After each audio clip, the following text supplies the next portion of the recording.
Okay. Welcome back.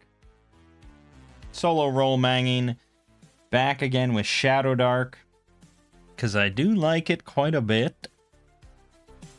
You know, it's got some issues, but we're trying to fix them all. Trying to fix all of Shadowdark's issues. No, we're trying to mold Shadowdark as it's a very moldable game to my taste. Last time we started up on Borderlands, a Keep on the Borderlands-esque scenario for Shadowdark from Letters from the Dark Volume 4. And we tried to storm a keep with just 2 characters to wipe out 13 bugbears, a manticore, and a gelatinous cube. And it went about as well as you'd expect. We cleared the first floor pretty easily, but then the second floor, not so much.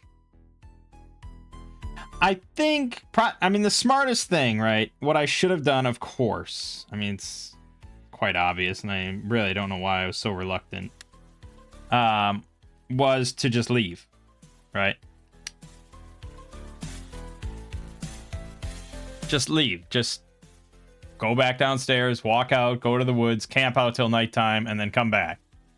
I don't know if I just was like stubborn. I just like, well, let's do this in one go. Like I'm perfectly healthy and everything. Or I didn't want to like futz and try and think about how the place would change if I did leave and come back later. But I should have, because players would very well might do that, you know, and you got to be prepared to think about how their positions might change, how they might reset up now that a couple of adventurers came in and killed 3 of their number, you know, like, who knows? You know, there's that situation that I set up and walked into and all that could have been DM'd 1,000 different ways. That could have been handled 1,000 different ways. Though another thing I could have tried, I don't know why I didn't even try it, was just to like make a feint maneuver that I was like going to go into the room. And then as soon as I saw movement, just like leap backwards, because I knew that there were things hiding in there. So the surprise shouldn't have been like total, you know? So I should have been able to just feint and jump back into the doorway with my shield up. Like that would have been smarter. Because they're big fucking dudes. They're like 1 to a doorway, you know? And there was only 1 doorway. But they might have just been able to barrel me over and surround me anyways. Hard to say. It would have been better than what I did. Anyways, it's all over now. I also was thinking about and doing some more Googling about the listen checks, listening at the door, and this constant parade of let's listen at the door. And, oh, something's in there making noise, something's in there not making noise, nothing's making noise, blah, blah, blah. And there's never any risk to the people that are listening at the door. But really, I mean, it's a pretty simple way to handle it, and probably how a lot of other people might handle it, and that's just anything that it's in there that could hear them also gets a listen check.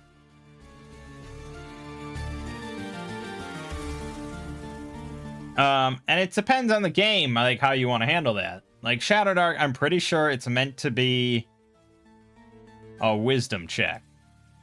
I don't know if it actually states that or not. Detect the hidden.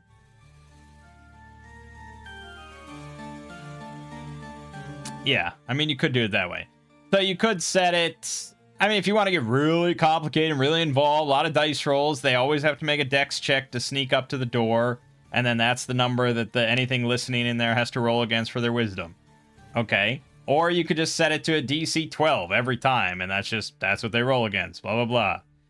Or you could do it the really simple way, because we don't care that much, and it's just 1 in 6. Because, yeah, I mean, I keep kind of getting drawn into these old school rules these days, especially like the D6 roll. It's just so simple and quick, you know, that's its appeal. So, you know, like we go to listen at the door. If that's something quite obvious, we just hear it. If it's something non-existent, I mean, normally you would roll, because you might not be sure. So you have to roll either way. But if it's something non-existent or it's something in there that just has a chance of being heard, you can just roll a d6. That's the original rules.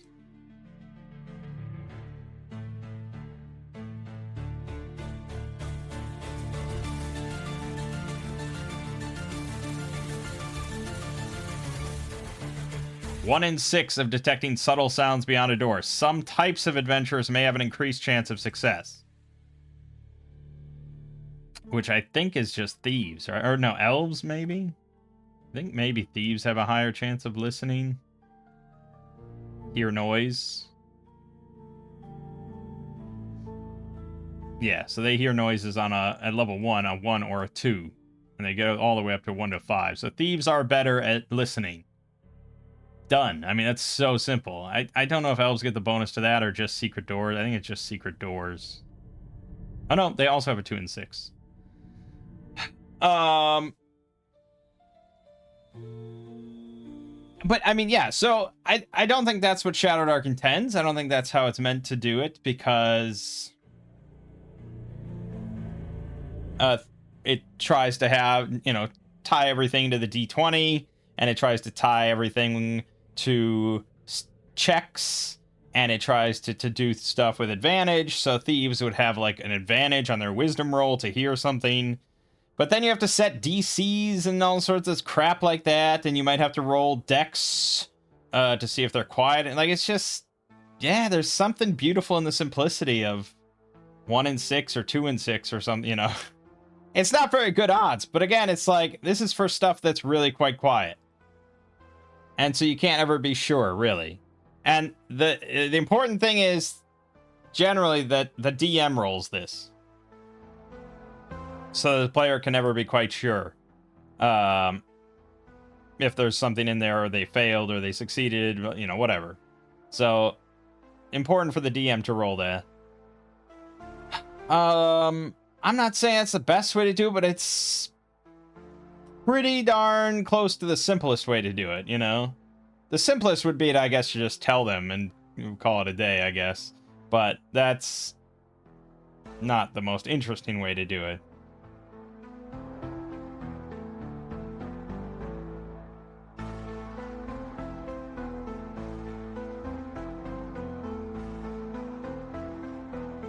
Yeah, I mean, that's... I don't know if it even mentions listening in this book. And it mentions glistening multiple times. She likes that word. Glistening, glistening, glistening. No listening ever mentioned.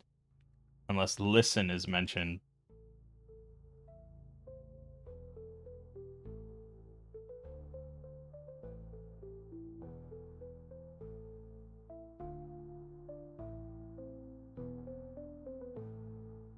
Yeah, so, I mean, it basically says, you must succeed on a wisdom check to perceive a sneaking or hiding creature. Requires you to actively look or listen. So that's your best guidance as to what they intended for the rules, which makes sense. I mean, follows everything else that's in the book. But yeah, I think as this sort of check is for when something is present but trying to be quiet, or is just being very quiet, which is true for the players as well. When they go up to listen to a door, they're trying to not be heard by if there's anything on the other side of the door. So it's fair. Like, fair is fair. I also was surprised. I went back and looked at Axe in the surprise section at this matrix for when, who can be surprised depending on certain situations. So it comes down to foreknowledge and line of sight. So foreknowledge is usually required if you want to get the jump on someone, obviously. That means you're aware of them, they're not aware of you when the encounter starts. Like, before the encounter starts, you're aware of them. So, like, if we listen through a door and you hear something in there, and they don't hear you, you have foreknowledge. Then, when the encounter would start, depending on who has line of sight, that can also influence things. So that's why this big matrix.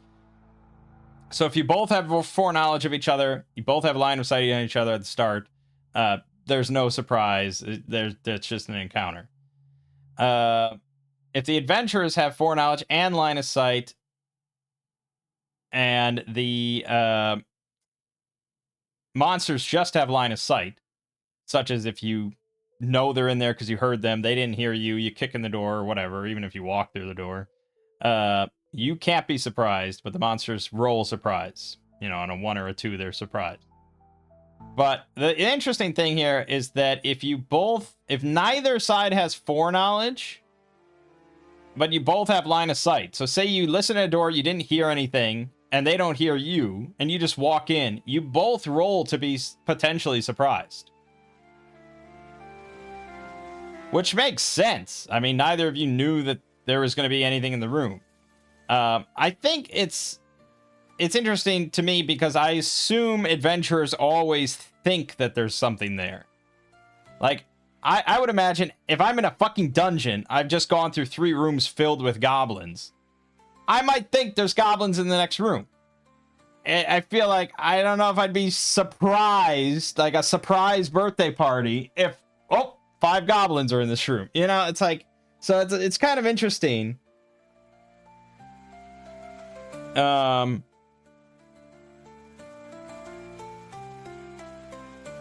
But yeah, I mean, again, it's a 33% chance without, you know, any other factors. So there are some modifiers to that, though, depending on the situation. So, for example, if the adventurers have foreknowledge and line of sight,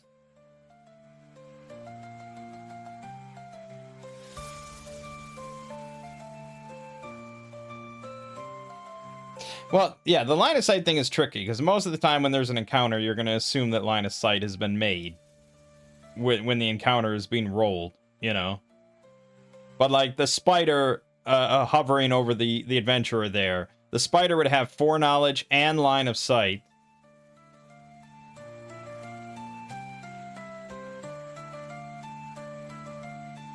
And then when the encounter would start would be when the spider's dropping. And so I think that the adventurer doesn't have line of sight.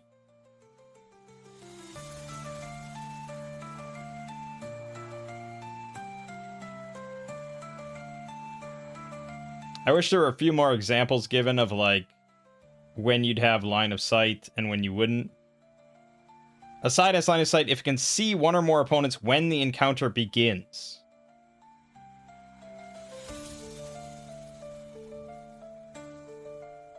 I guess that's the big question, is like, when does it begin?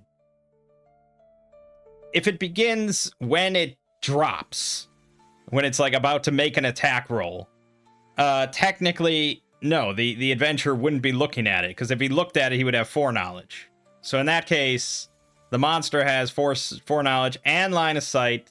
The adventurer has nothing, which means the adventurers roll with -1. So they're surprised on a 1 through 3.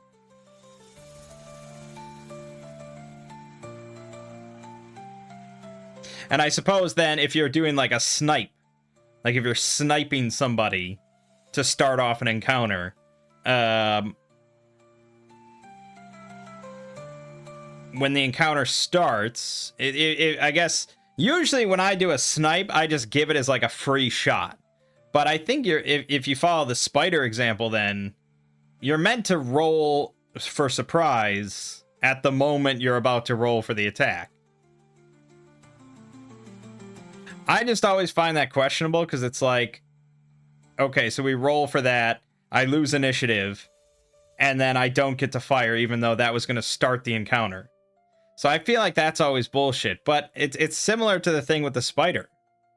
So if I wouldn't give the spider just a free shot and just drop and done with no roll, because surprise is meant to emulate stealth, essentially.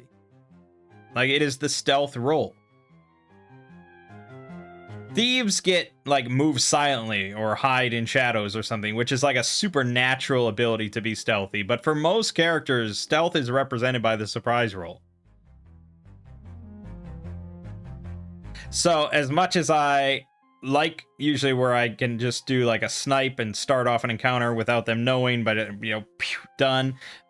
It's really meant to be represented by surprise unless you're a thief, or someone with, you know, thief stealth skills.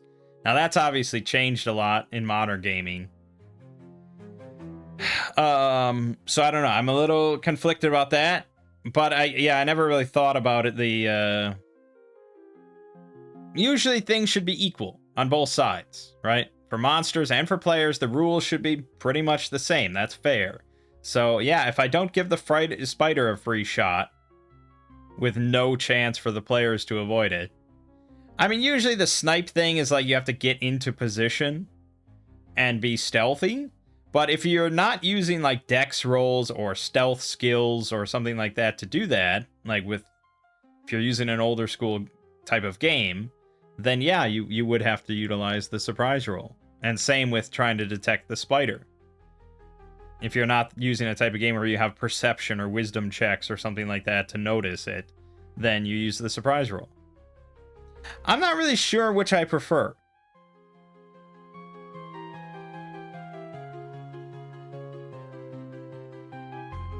Yeah, I'm actually a little conflicted on that of what I prefer. Because if you're playing a character that's good at being stealthy, right? You can get into stealthy positions and get off like surprise ambush shots and all that sort of stuff pretty regularly. And I'm not saying you're playing a thief or something. I mean, you're playing, I don't know, who knows what kind of class. But say I'm playing like say I'm playing a monk or whatever, and I just have a high dex and I'm not wearing any armor or heavy armor or anything like that. I would prefer, I guess, to rely on me being stealthy rather than hoping for the 33% chance of a surprise roll being successful. Now, granted, it would be a 50% chance because you'd have foreknowledge and line of sight and they wouldn't have anything.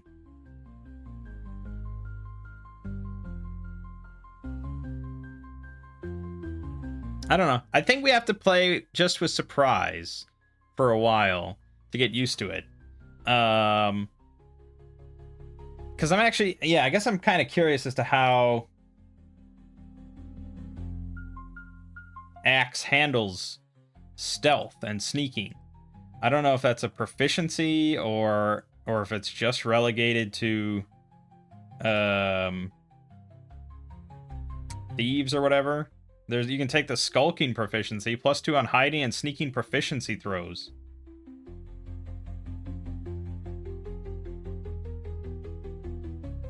So that's a proficiency throw for hiding and sneaking.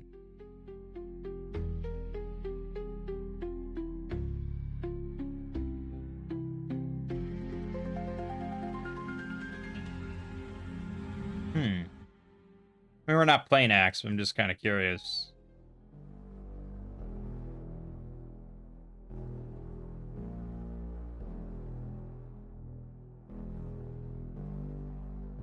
I know. We still have to make three more characters, so I probably should not be getting into this.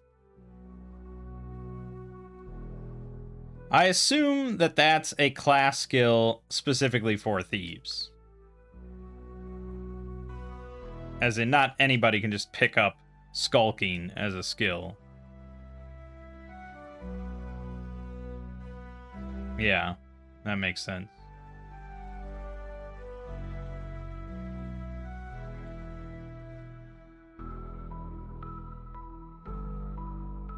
Skulking. Let me just look real quick, see who else has skulking available.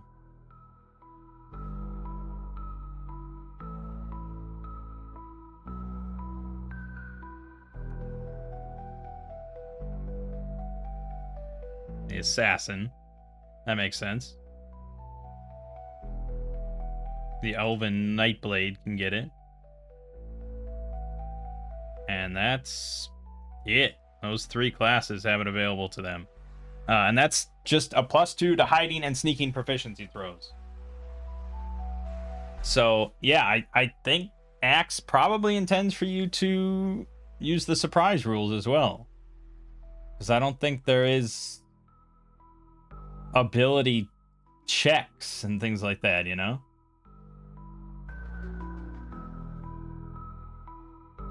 Yeah, I mean, I wasn't raised on this shit, so this is all very kind of unusual to me, to say the least. But alright, let's move on. We'll get to that later. Let's make up our 3 characters. So we are going to stick with... yeah, we'll do our D12 roll for Ancestry, because I like random stuff. We'll keep Lowell and Seraphina in play for the moment, because we might want to loot their bodies. D12, 1 through 7 is a human. Okay, and I started it backwards. I think 12, 11, 10. So that means we have ourselves an elf, finally. +1 bonus to attack rolls with range weapons or spellcasting checks. So we have either a wizard, a priest, maybe like a ranged fighter, ranged thief. They could be anything. I mean, it's not bad. They're not bad. We need a new elf character. How about... Oh, I don't know. Curathair. Curathair. Let's see what he's got. 15 charisma, 12 strength. It's a viable character, as in it's an acceptable character. By the rules, I'd have to accept this. But I don't want any character solo whose main investment is charisma, so... yeah. That's not a good character. Okay, 5 wisdom is abysmal. 7 dexterity is pretty shit. 15 int, though, means that we do have ourselves a wizard, so we'll take a wizard. We're going to go for spell checks. Class is going to be wizard. We're sticking with the core 4. Amnesiac. What a terrible background. Seer's Apprentice, sure. Odin is who we worship. I got 35 gold.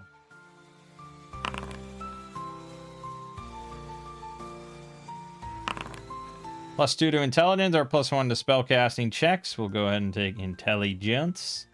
And for spells, we're gonna go with Shadowdark spells this time. DCC did not do me too many favors, and the extra overhead and having to look it all up and things like that, it's like I'd be not inclined to ever really do it if I was DMing.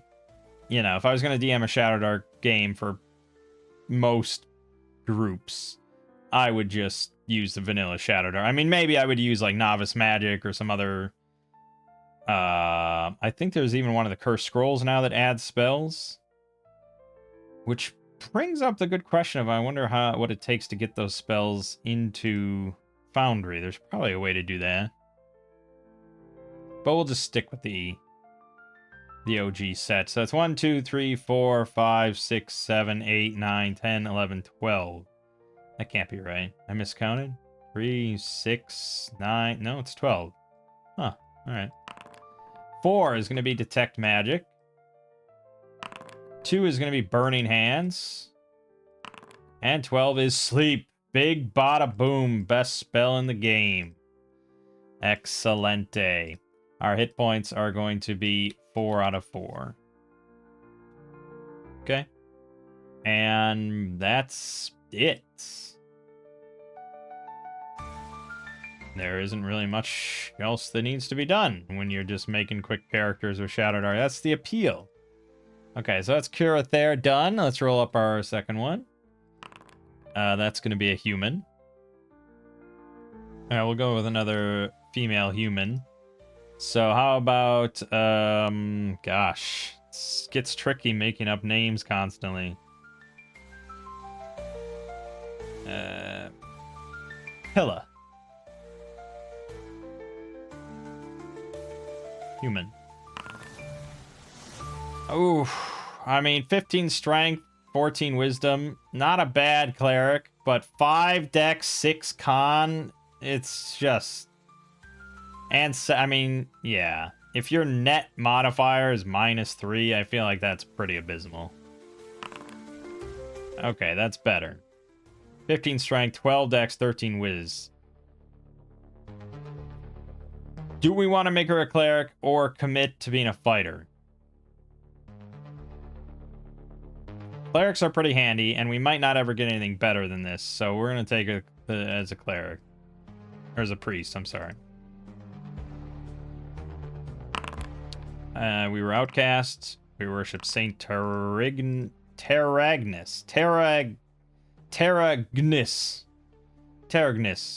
I think it's Terragnus. 50 gold. Oh my god. It's pretty good. It's not quite a max roll. I think max roll is 60, but it's pretty good. All right. And that means we're going to start with 5 hit points. As for our talents, +1 on spellcasting checks. Yeah, we probably need that. We're also going to get 1 more talent roll. So we'll just draw that now. Another +1. Okay, well, that's good for Cure Wounds. Spells, we have a choice of 6. First one is going to be Cure Wounds and Holy Weapon. Can't complain about that.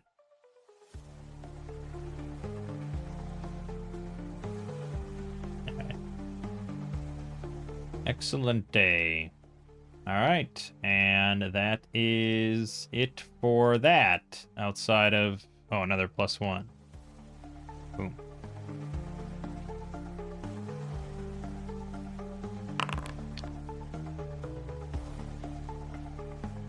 Yeah, 1 + 2. Yeah, so +3 at level 1. That's not bad. So we have like a 60% chance to succeed on the roll. Not amazing. Certainly not amazing, but it's what we got. All right, and third character. So we got a wizard, a cleric. We really would appreciate a fighter or a bruiser of a thief, I suppose. But the fact that thieves get D4s, we're probably leaning towards a fighter here, unfortunately. Right. So our race, another human. And this human will be named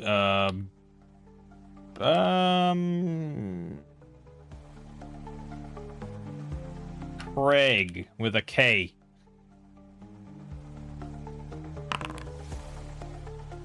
Okay.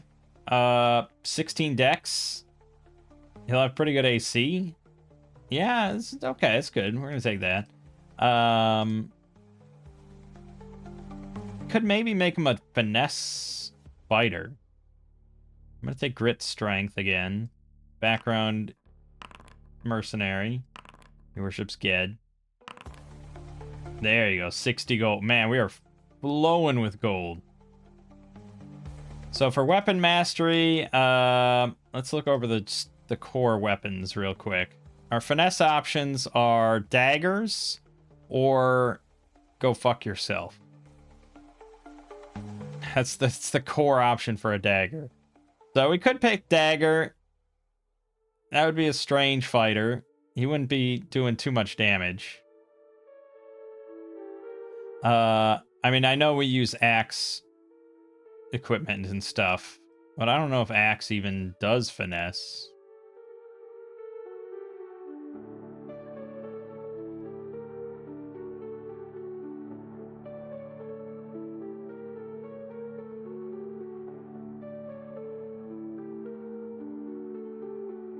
No.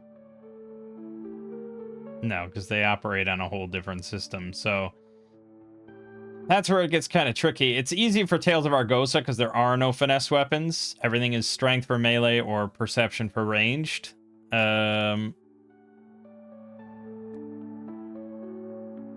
Whereas Axe uses just a general attack throw value based on your class and your level. So that's where it gets a little tricky.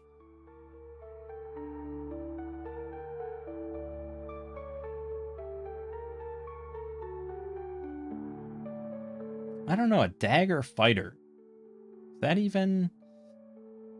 How bad would it be, I suppose? We'd get +1 to attack and damage with that at level 1. So we'd be rolling in with +4 to attack right away without even worrying about talent rolls. +4 for 1d4 +1. At level 1, it's not that terrible of an idea.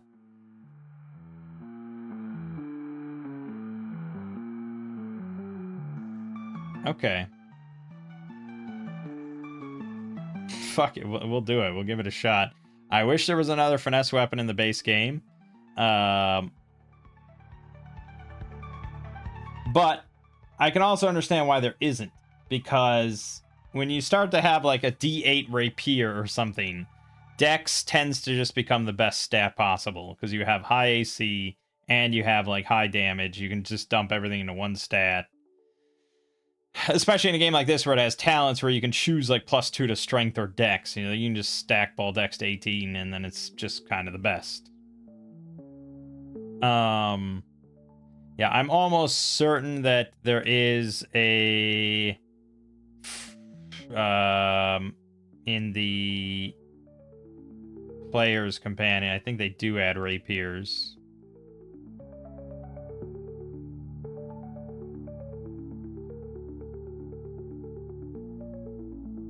You can use strength or dex. Yeah. And you could have a dagger in your offhand instead of a shield for +2 to AC. Which is the same as a shield in this game.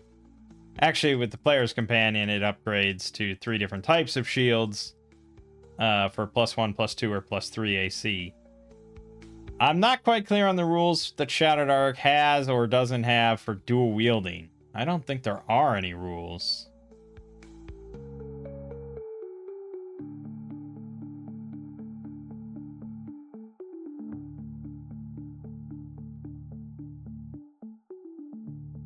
Well, okay, we have something else that I'm curious to look up then, I suppose.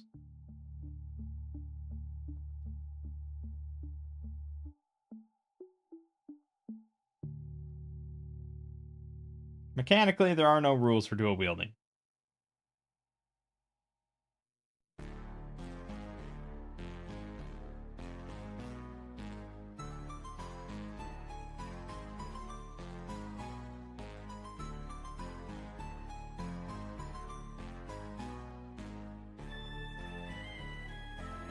Yeah, I mean, this is recommended or suggested a few times in this thread of if you're carrying 2 weapons and they're like the same weapon or similar weapons, you can roll the damage die twice and keep the higher result. So if they have the same damage die, you basically roll damage with advantage.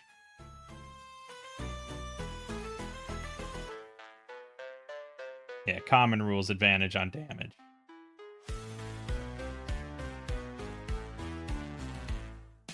I think that's reasonable. So we could go that.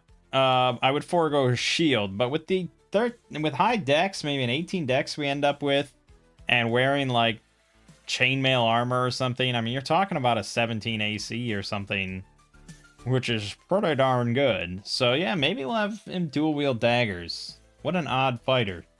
Craig is outside of the norm.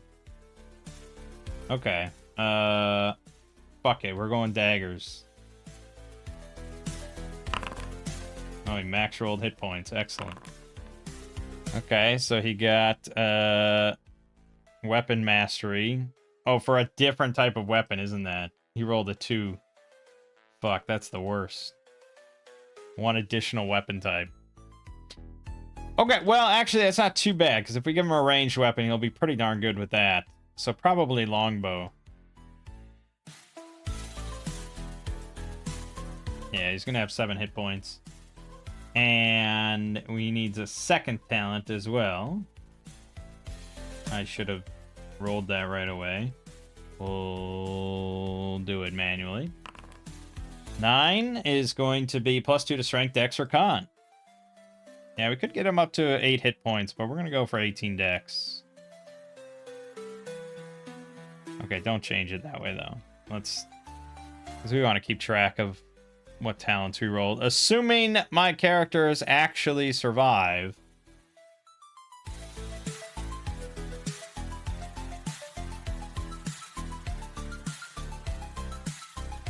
Perfect. All right. Yeah, 14 base AC is pretty good.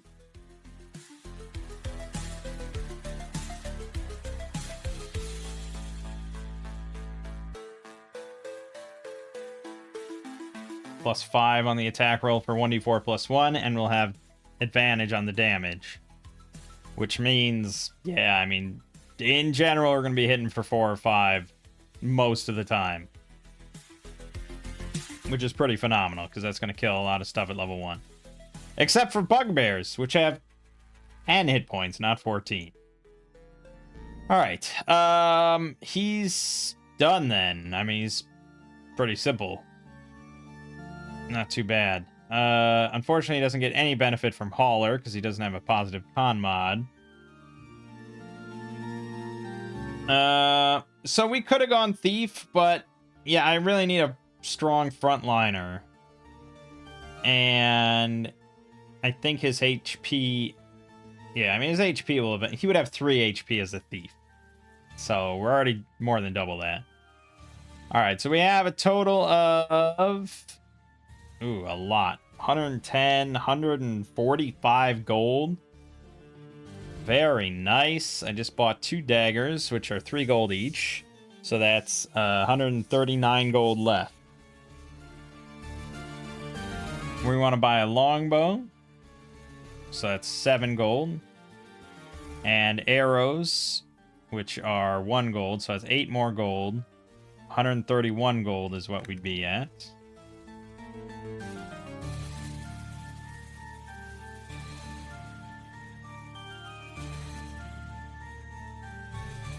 Uh, 131 gold. We need to buy armor.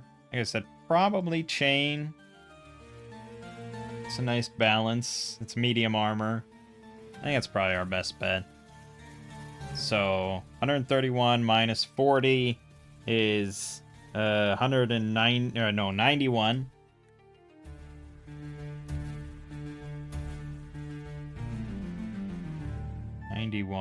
With yeah,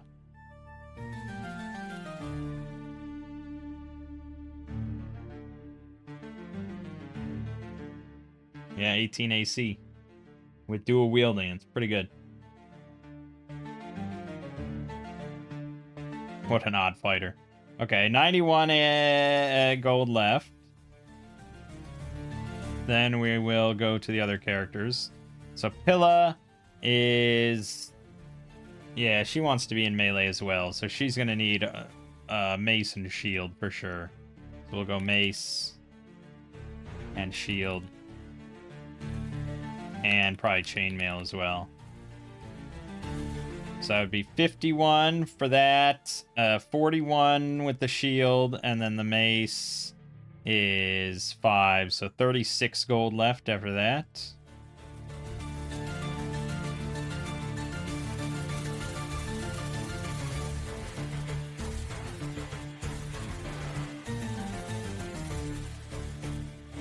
Okay. It's not terrible. What did I say? 36? Kuruthair. Yeah, he has terrible dex, and he can only use daggers or stabs and no armor, so I guess he'll buy a dagger for 3. So that's 33 gold.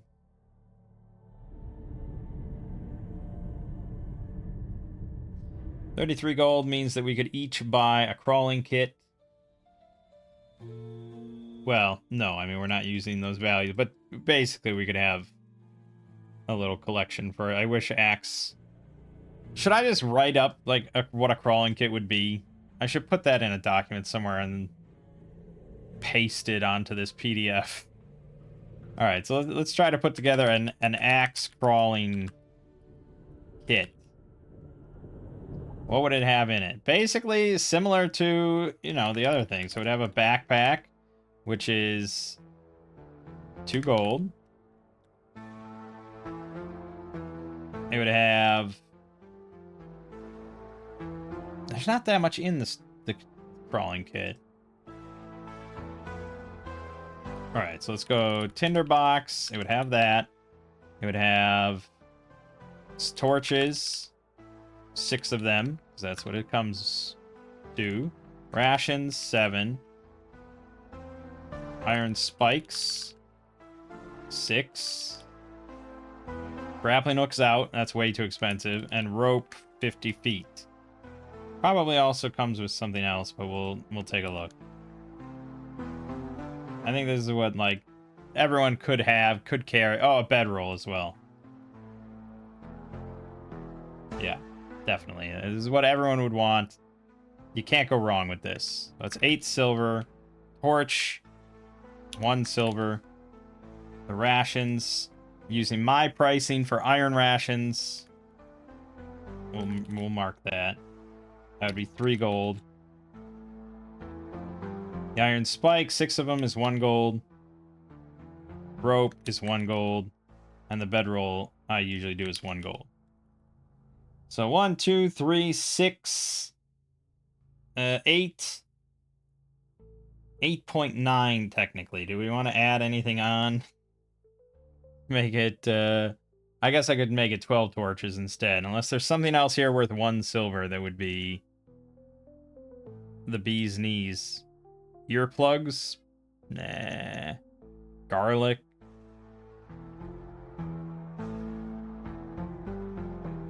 Not much is 1 silver. Alright, fuck it. Just make it 12 torches. You're never gonna go wrong with that. Alright, so that's 3 gold, 6 gold, 7, 8, 9 gold total. 9 gold. Okay. So this is 0 slots. The tinderbox is going to be 0.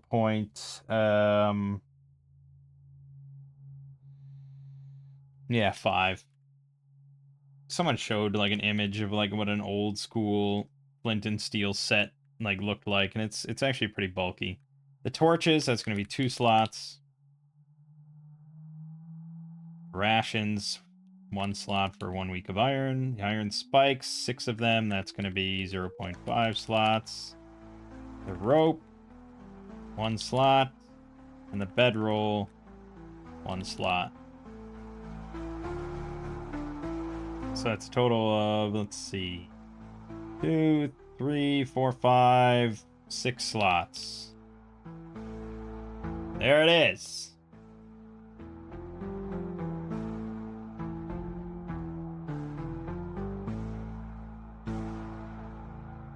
I feel like then I want to go in here and create a folder. It's the axe crawling kit. And we'll just create all these items specifically for it. The unfortunate thing is it's never going to save any of this information. The backpack, we can just copy over. That's fine. The tinderbox.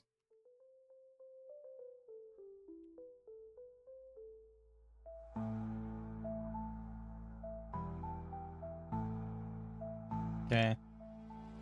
Torch. And I know there are torches, but ours are slightly different. Because ours are going to be 6. Plus 12 of them total. Slot per item is 1. Max per slot is 6. It's a light source. Just to confirm.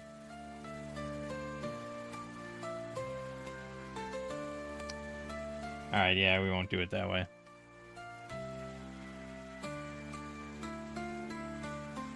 Six.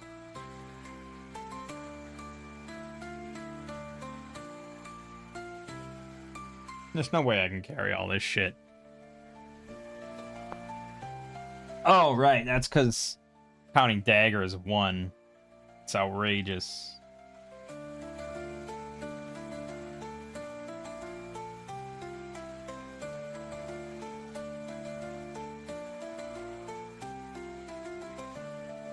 Okay, anyways, next would be iron rations.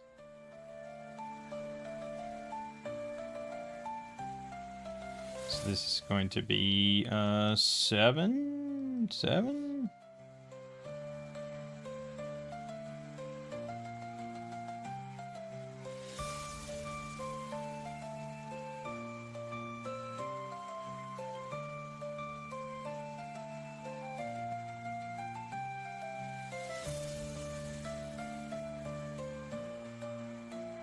Okay. The rope. And yeah, just because they do 60 feet in Shadowdark and we like 50. That's fine. And the bedroll.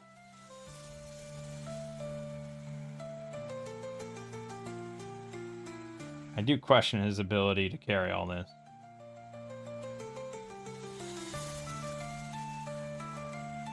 But this something's wrong here.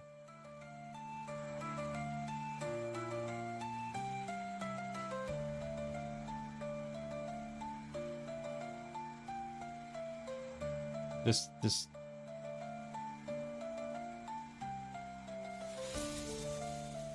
No, okay, no, because it's 4 for the chainmail. 5, 6, 7, 8, 9. No, that's right. Okay, so the iron rations, the rope, the bedroll, and then the tinderbox.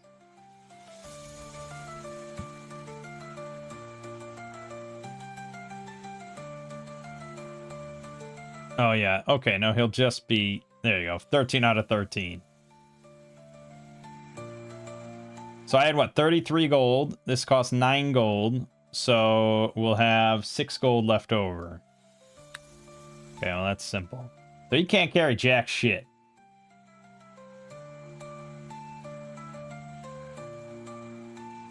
Now, technically, arrows take up half. So I guess we'll go with that. Anything that's 1/6 is half for me. Okay. Yeah, he's pretty loaded up though, unfortunately. Armor does weigh a lot, and he didn't get the bonus for Hauler, and he doesn't have great strength. But it is what it is. Okay, and then Pilla is going to get the same... Oh, also the backpack.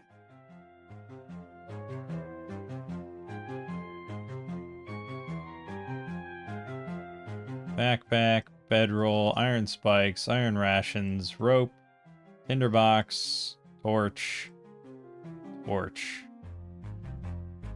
That is all the things I said, right? 1, 2, 3, 4, 5, 6, 7 items. Different items. That's all correct. Okay, that's it. So she's got 3 slots open. Right there should have a pretty decent amounts open. Yeah, aren't we glad we made this little crawling kit for ourselves? Perfect. Alright, and you have no money, and you have no money. It was all well spent. I think we're ready. Look at how quick that goes. We got 3 characters. Now, do I want to level them up to level 2? We are facing bugbears. There are 3 of us. Level 2 would give our mage and our priest another spell. And would give Craig an extra +1 to damage and attack. As well as more hit points. We are pretty light on hit points. I don't feel super confident against bugbears since they're all swinging twice. So, yeah, we're going to level up. I know, we're being cheesy, but I really don't want to make a 3rd set of characters here. He rolled a 3, that's good. For his spell, this is a D12. He already knows it. Featherfall. Well, they can't all be winners. Yeah. Okay. So, he's up to 7, that's good. Hilla. Oh, nice roll, nice roll. And then for you, you got light. Oh, well then we don't need that. We don't really need that many torches, so those will be the first things to be ditched. For sure. But now she's up to 9 hit points, good. And Craig. With a K. Nice. Okay, +6 to attack, 1d4 +2, and he rolls damage with advantage. 13 hit points, 18 AC. He's a bit of a monster. And his longbow is +6 for 1d8 +2. Yeah, Frank is pretty good, I think. I wish the con was better. but all in all, not bad. Okay. So, I don't want to rejigger the situation.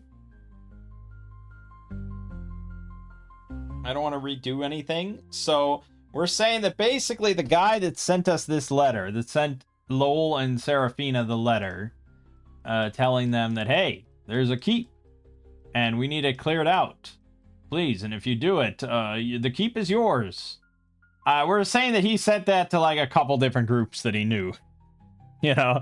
And he's just, like, hoping for the best. Hoping one of them sorts it out and gets the job done. So, obviously, the first group didn't. But maybe this second, more prepared group, with 3 of them instead of 2, might be able to make it happen. So, we arrive, like, 10 minutes after Lowell and Seraphina's death. So the bugbears kind of went around the keep. They looked in. They saw the slaughtered bugbears in here and shit like that. And they told the boss and stuff. But they couldn't find any others. And so they went back to where they were, basically. Their usual positions. What they were doing before this whole debacle. And that's when we arrive. And we are unaware that that shit went down, so... Alright, Craig, I think this is a Craig. It's good. Pilla is our human female cleric.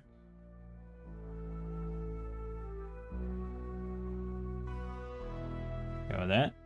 And Kurathair is our elf male mage.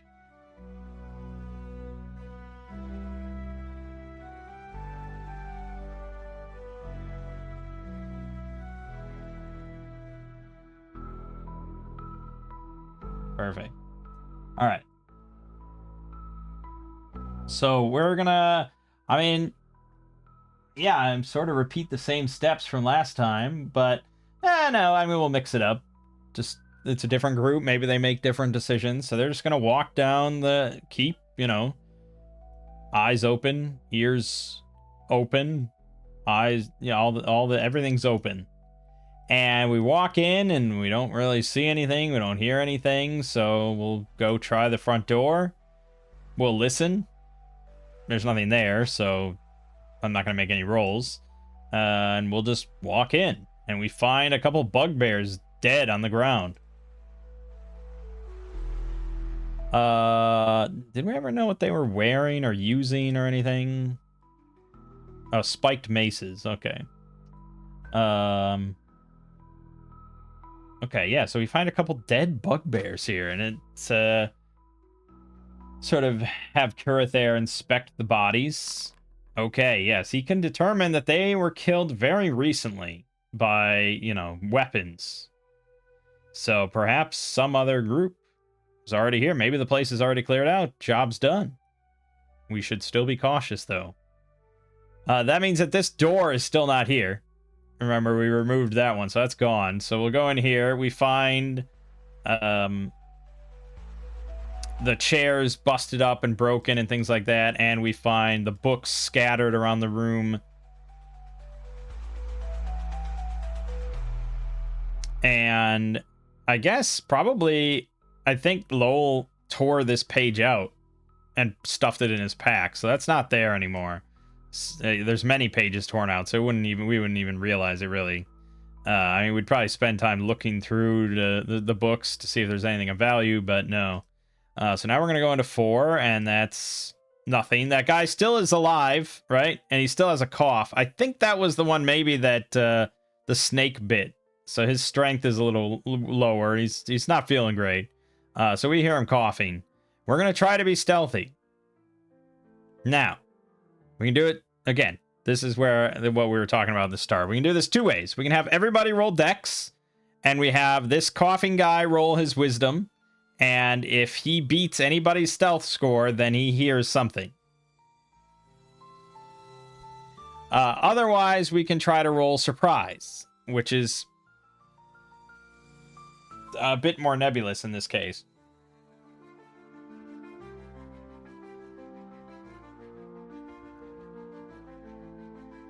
But we can be a bit smarter than that, because we hear the coughing. We have foreknowledge that there is something up there coughing. The problem is that I said we were going to do this like 10 minutes afterwards, which means the stairs are still, they're already covered in oil. This guy isn't really going to dump another barrel of oil. He's just going to run to Area 7 again, because it's like, oh shit, there were more of them. Battle stations. So he's not going to dump the oil. The oil's already dumped. I mean, he could light it on fire, I guess, but he probably doesn't want the place to be filled with smoke either, so that's not really a plan. But right now, we have foreknowledge, and they don't. So how do we best take advantage of said foreknowledge?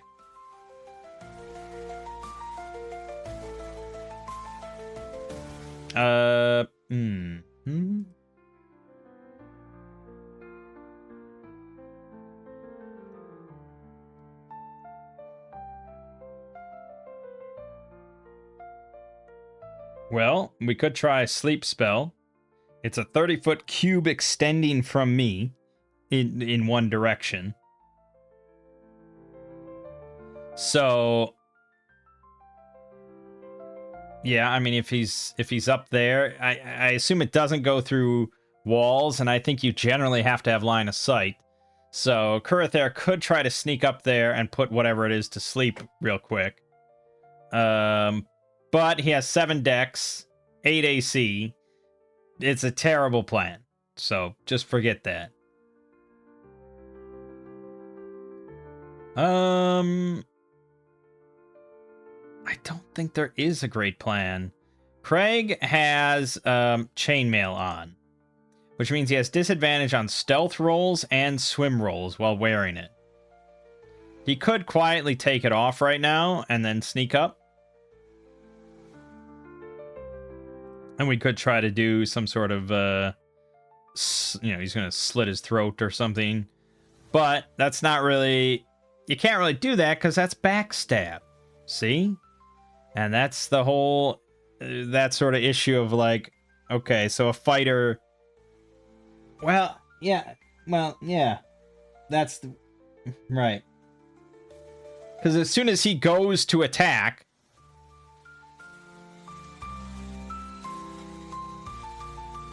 Well, yeah, see, that's where I kind of break away from the old school system of, like, how do you adjudicate him going up the stairs?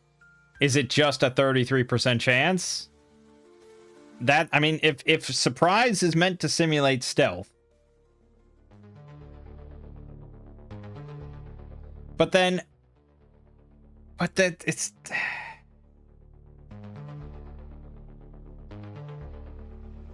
So say I go up the stairs, and that's when it would trigger like a stealth roll in a normal game. So this would trigger a surprise roll to see if we catch him by surprise. Say I succeed on it. Obviously, if I fail that, then he notices me coming up the stairs. Right. If I succeed on that, though, the 33% chance, then he doesn't notice me, and I surprise him. But I don't want to, like, jump out and be like, you are surprised. I want to keep going up to this top and, like, survey the situation. I don't want the encounter to start at that point. So that's where I think a dex roll versus wisdom is of, like, a more modern way of doing it is kind of better. I like the surprise rules for when, like, you would do a normal surprise, like, where, like, an encounter would actually begin or something like that. But... for something like this, yeah, I prefer the modern way, because it's just easier to wrap my head around. But again, I've never played in an old school game. I've never had an old school DM that could actually, like, show me the ropes or anything. So I'm just trying to figure this all out based on rule books and, like, discussions. So, fuck it. That's what Craig's gonna do. He's the only stealthy option here, so he's gonna take off his armor. And he's going to try to sneak up the staircase. So this is a twofold problem, because you have to succeed on a DC 9 check to safely ascend. And then we have to do another stealth check versus his wisdom roll. His wisdom roll is not going to be too high. No, it's +0. Okay. So first, to see if we balance and make it up the stairs from the oil. So that's just Dex. Okay, barely. But we make it up. Now it's going to be his stealth check. Excellent. Versus the bugbear's wisdom check to see if he hears. Okay. So Craig is stealthy enough, thanks to his armor, that the bugbear is a little preoccupied. Maybe he's nursing his foot or something where the snake bit him. So maybe there's a chair up there, and he's just kind of like, damn snake. And so now we see our prey is a big 7-foot-tall furry bugbear.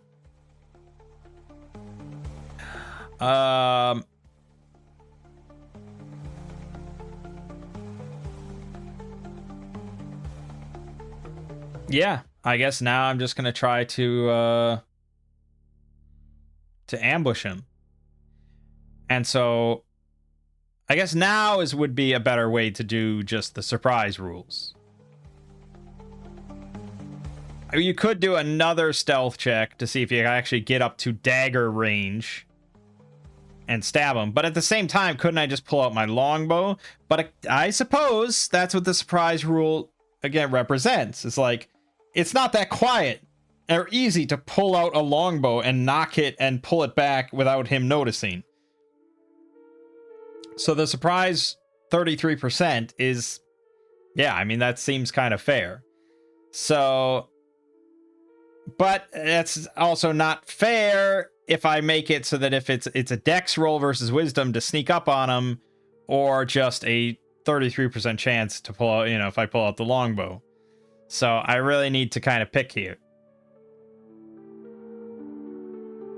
I think there was another game, wasn't it?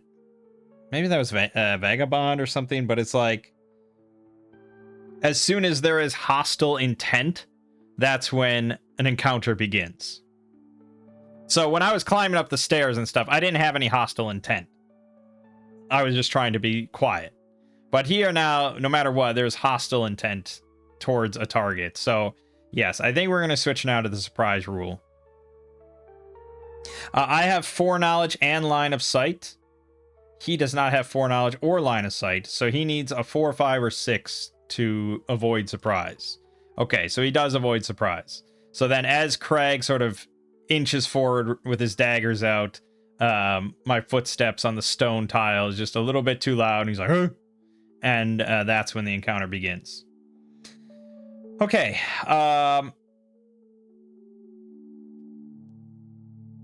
fortunately for Craig, with a +4 fucking dex, if I do D6 initiative, he'll never fail, really. I mean, he has to roll a 1, and the bugbear has to roll, like, a 6. That's the only way.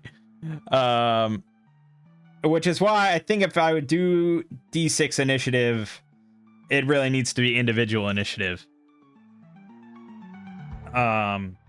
Axe actually has it where if you do group initiative, or not even, no, it's not even about group initiative, but if you have, like, if you're in a group and one person has a bonus to avoid surprise or something like that, or avoid being seen while hiding or whatever, and there's someone else that doesn't, you take, like, the average amongst the group, which is probably the fairest way to do it. So if we take the average of the group for dexterity,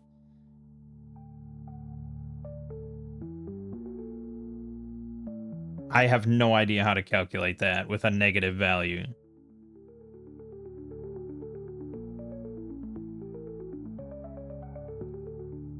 Well, it would be, it's the same thing, right? You add it all together and you divide by 3. So 3 divided by 3 would be 1.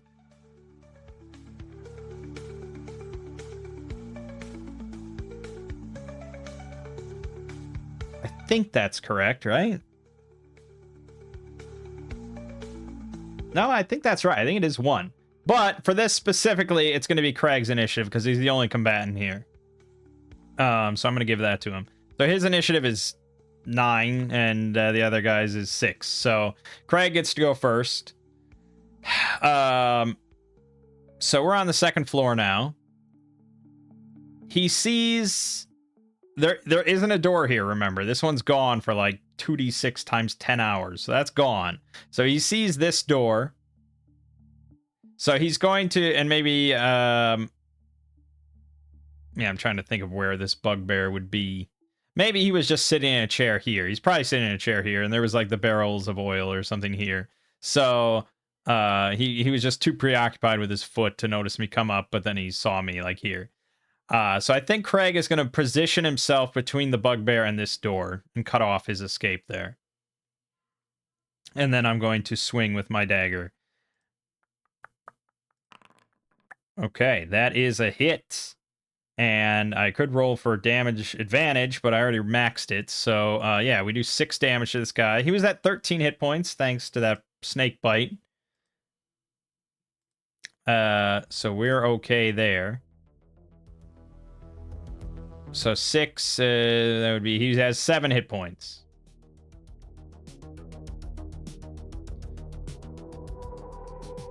Okay.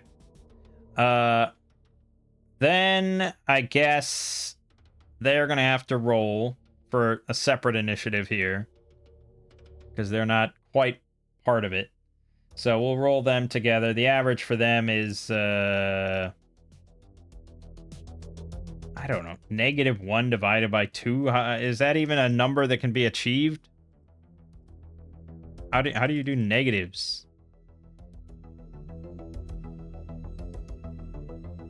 I have not been in school for a long time. Oh, okay. -1 divided by 2. 0.5.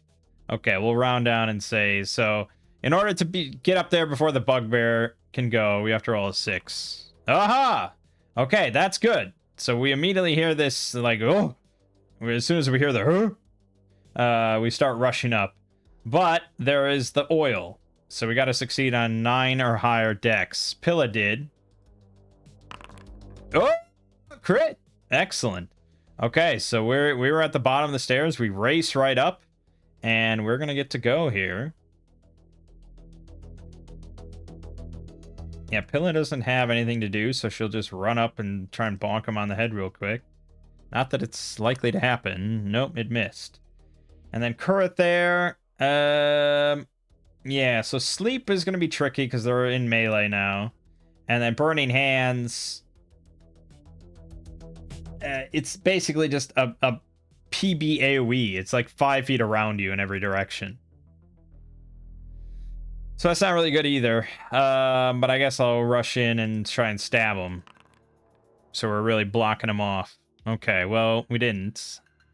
He's at half health. He's going to roll a morale check to see if he tries to run through us or stand and fight. He needs a 15 or higher on the d20. He did, so he's enraged now. He was just trying to take care of his foot, and now there's more of these puny humans here. So he's going to swing twice at Craig.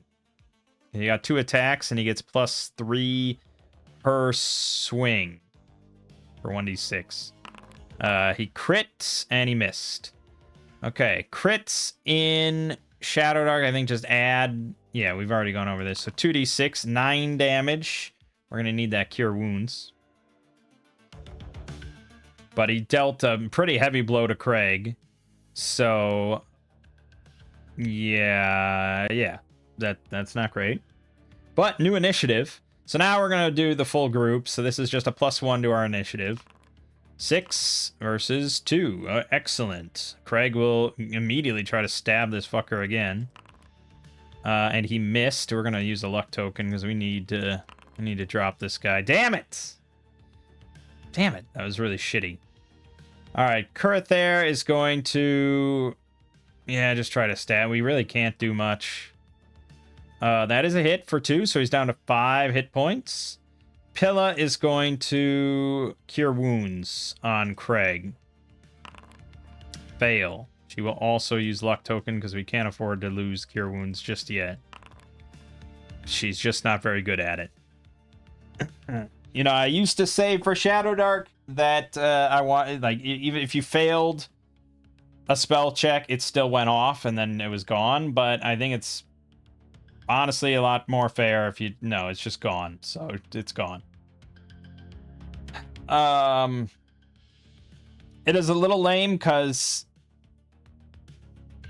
other games you just cast the spell and it happens and then it's gone. But keep in mind, like, those old games, you'd announce you're casting the spell and then, like, you could get hit with a rock or something and then lose the spell anyways without doing anything. So it is what it is.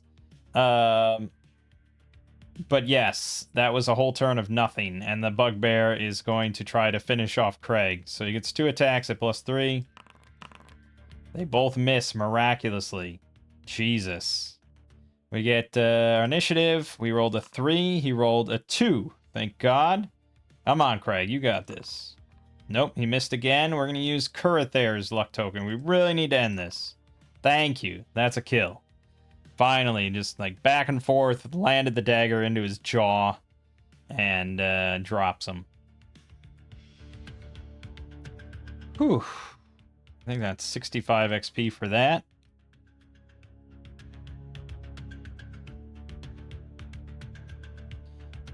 Now we have problems, though, because we don't have Cure Wounds, and we don't have any other way of healing, and he's at 4 health. He's going to put his chainmail back on, that's for damn sure. We can't afford him not to wear it.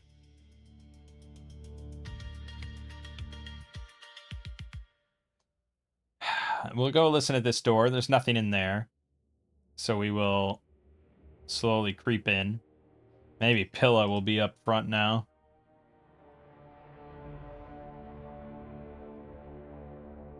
Alright, and so here we find the small iron lockbox, 2 crates covered in tarps. The lockbox is DC 12 dex to lockpick, or 18 strength to smash open. We don't have a thief, so there's nothing we can do about that. The crates, I guess we could peer into, though. There's 50 gold in there, and 2 items from the treasure 0 to 3 table. We will roll using the vanilla tables. 94 and 65.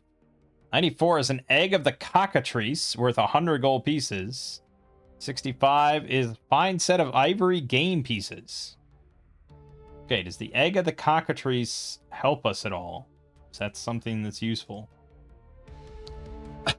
Once per week, you can speak a command word that causes a cockatrice to hatch and follow your commands for 5 rounds before flying away. The egg repairs itself over 1 week. Now that's pretty interesting, because a cockatrice is not a lightweight creature.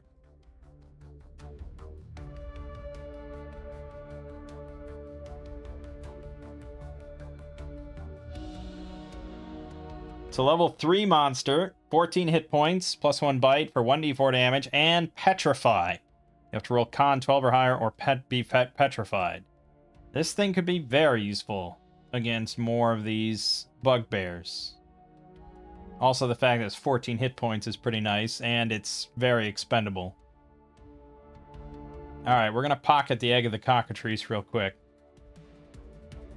We'll give it to Kurathair.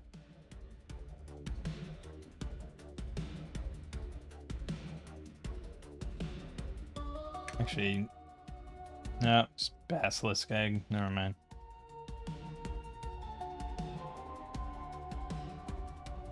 How big do we think this is? Big as a coconut, huh?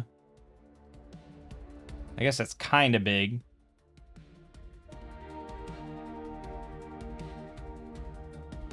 Fucking coconut, huh?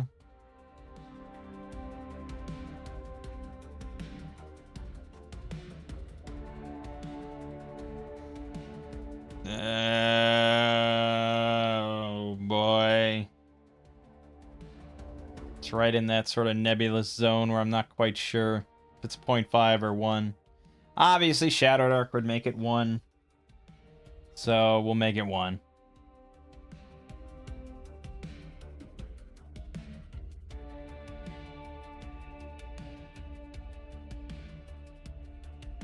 Also, it says it's heavy as a stone, so sure. Okay. So now let's go to room 7, which There are 3 henchmen in there.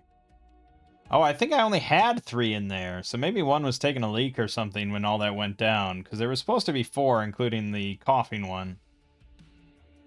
Whoops. It says 3 are asleep when we enter. Okay, I'm going to give a listen roll then to Pilla, who's listening at the door. None of our characters would be good at it, and they're not thieves or anything, so it's just 1 in 6. Alright, so we don't hear anything.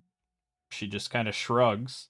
And we don't see any light coming from underneath the door, so we assume it's dark in there. Maybe it's just like a storage room, or who knows, but we don't want to enter into the darkness. So we're going to have... Yeah, we'll have her cast light on her shield. There we go. So we have light for an hour. And we're going to slowly open the door and creep in.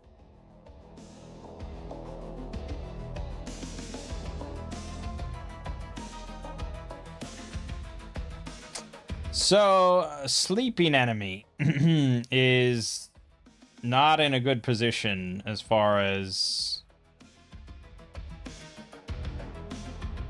combat. A creature which is taking restful sleep at the start of an encounter does not roll for surprise. Instead, it begins the encounter slumbering. The slumbering condition ends immediately if the slumbering creature is attacked, damaged, or moved. Unless the slumbering condition is being maintained by magic, it ends automatically at the conclusion of the first combat round in which a noise is made loud enough to be within earshot where the slumbering creature awake.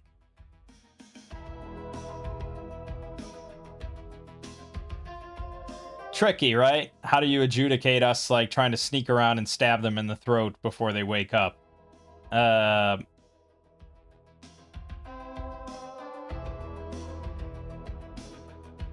have no idea how to do it in the old school way. I know how to do it somewhat in the new school way. Which is basically us trying to roll deck.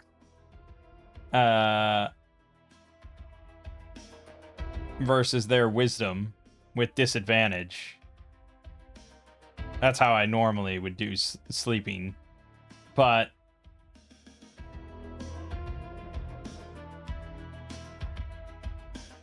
yeah, because slumbering. That's pretty bad. You're helpless, blinded, deafened, and mute, except for the occasional snore.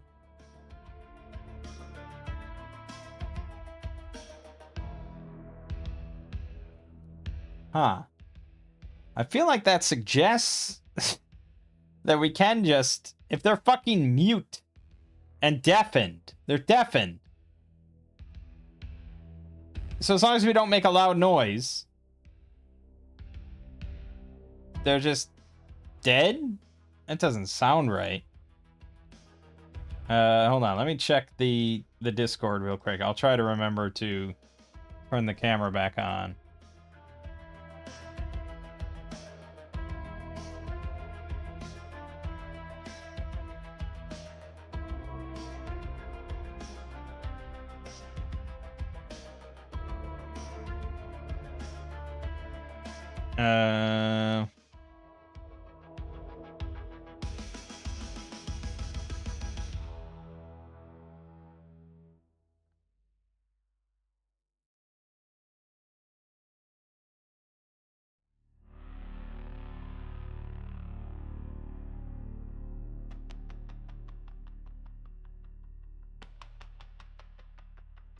Well, this person asked about bandits approaching the party's campsite by night and how you would adjudicate that.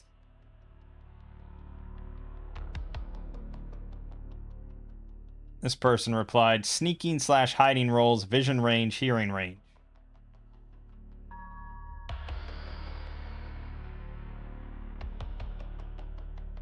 Vision range, hearing range.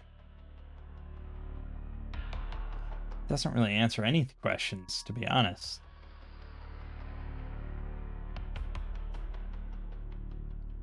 I also just...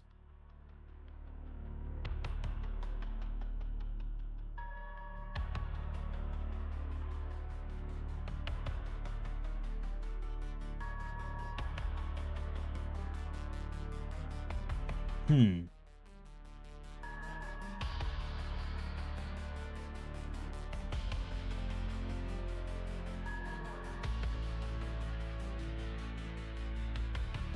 I mean, it says, someone asked, can I coup de grace a slumbering creature? And this says, yes, the condition ends, but they're dead by that point. I guess the... Yeah.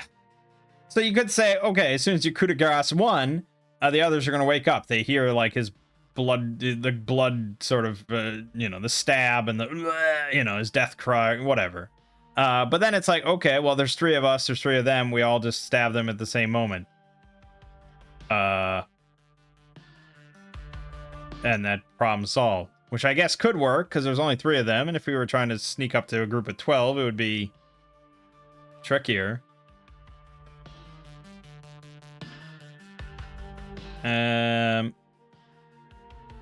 Okay, we didn't really get many answers out of that.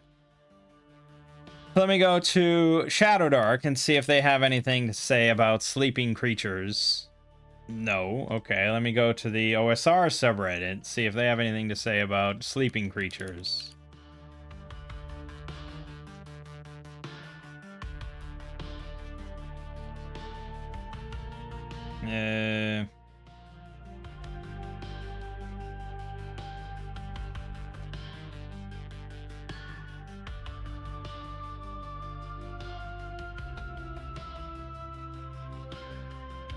There's a lot of questions about the sleep spell, because it is a very powerful spell, so I get it. But I'm talking about...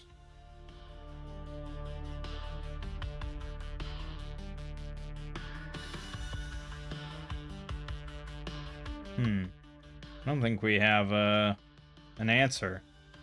Okay, I might have to go to a Google search.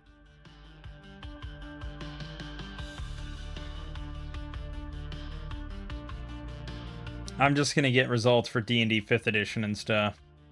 Which is annoying. Damn it. I'm not gonna find a good answer here.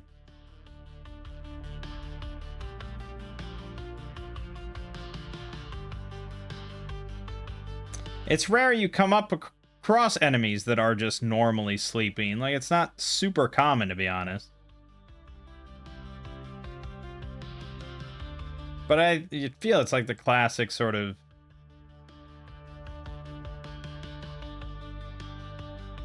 sneaking past the sleeping dragon.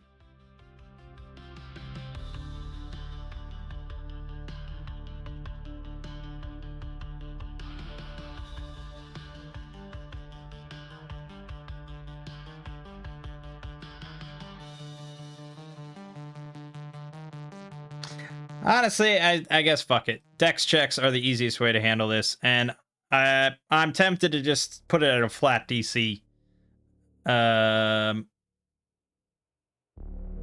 These are bugbears, so I don't think they're especially like alert or anything as far as monsters are concerned. I don't think they have, or especially discipline. Like maybe hobgoblins would be a little lighter of sleepers because they're so used to being on the march and things like that. You know, thinking of like military sort of individuals, whereas yeah, bugbears aren't trained for that specifically.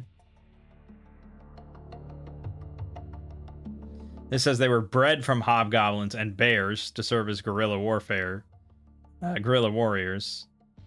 You could argue maybe they're a little bit more alert than some creatures, but yeah, I'll set the DC at 12. As far as a stealth check is concerned. And we can see them, so probably our best bet is to have Craig remove his armor again and sneak up. And I'm just going to rule that if if for each pass that he gets, he can coup de grace one of the bugbears. But then he has to roll again to try to assassinate a second one, okay? That's how we're doing it. And I keep getting sort of flustered by this because I want to just come up with one uniform, beautiful set of rules for every situation. But that's not RPGs. Like, it doesn't happen. You're going to have to come up with stuff on the fly for each thing. So I I'm trying to find as many unified rules as I can, or for as many types of situations I can, but you have to be ready to just wing it. So, fuck it. He's taking off his armor again. And he's going to sneak over to the first one. This is DC 12. Okay, you got the first one. First one's dead. Second one. Dead. Third one. Dead. Okay, we got all three. I don't know how... It, you know... I feel like it's just... Every game's going to be different. If you play OSC, that's probably not how it's going to be done at all. If you play D&D 5th edition, that might be how it's done. I don't know. If you play with different DMs, it's going to be different. You know, if I played with Kelsey in Shadowdark, maybe she would do it completely differently. Who knows? And then it's like you could play with the same DM in the same game and have very similar situations, but they happen like 6 months apart. Like 6 months from now, we come across 3 goblins that are sleeping, and the DM might forget how they did it before, and they just come up with a new way to do it. You never know. Just roll with it. All right, well, that was pretty easy, all things considered. Especially because that's worth 195 XP. And we've killed 4 more bugbears now since we've been in here, so that's down to 6. We're going to put the chainmail back on. And I guess we'll start creeping up these stairs. Craig's going to go first. Pilla's going to keep behind quite a bit, because now she has a bright light from her shield. So, yeah, it's just going to be Craig. I guess he is trying to be stealthy if it comes to that. But he's wearing chainmail, so it is what it is. I'm not going to have him take it off. Okay. So that leads us up finally to the 3rd floor. So there's a ladder here. We can see leads up to the ceiling. The gelatinous cube is in here. And there's another bugbear that's just kind of like feeding it, I suppose. Yeah. So this is going to be a...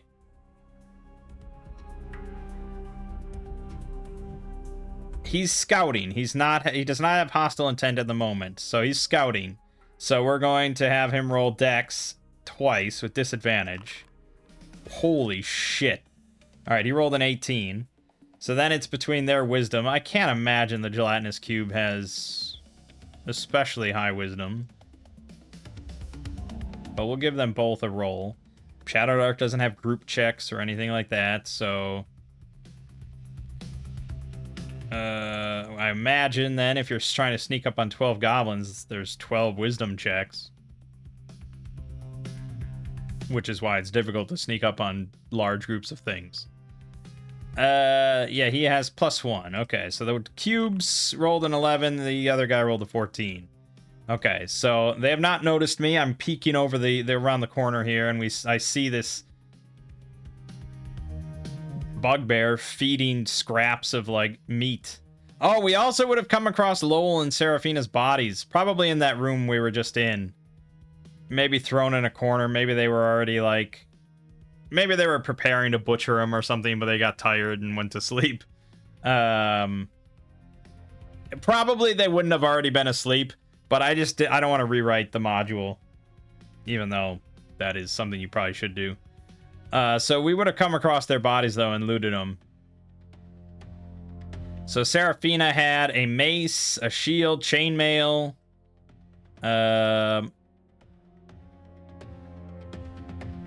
Food, ropes. I mean, we could take some stuff. I kind of have all this stuff, though. There's not really anything of value there. No money. Yeah, not really. I don't know why I thought they would have something I'd want, but you never know. Oh, the Scroll of Comprehend Languages. Yes, Kurather will pocket that. And 15 gold. Why not? Okay, I think that's good then. He'll take this dagger too.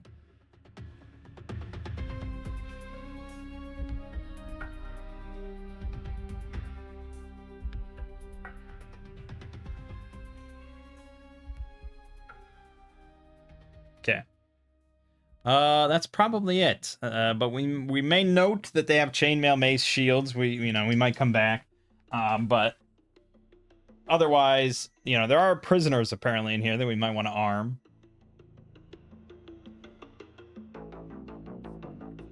All right, so Craig is gonna use some hand gestures, hand signals to Pilla and Kurithar, saying that there's 2 enemies. I don't know if there's a hand signal for a gelatinous cube, but there might be one for, like, monster.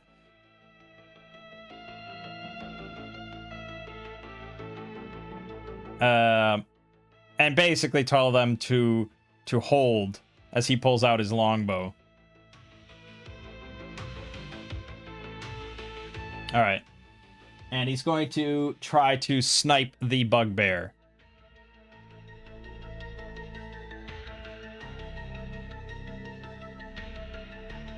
So again, the bugbear has to roll a 4, 5, or 6 to avoid being surprised by this shot. He does not.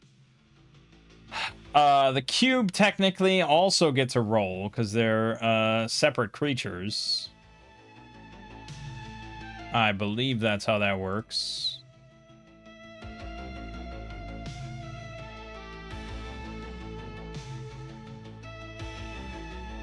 Unless the judge is handling surprise by groups, which I typically would. I wouldn't really roll individually for either side. So, yeah, they're surprised. So Craig's going to get his free shot off with the longbow.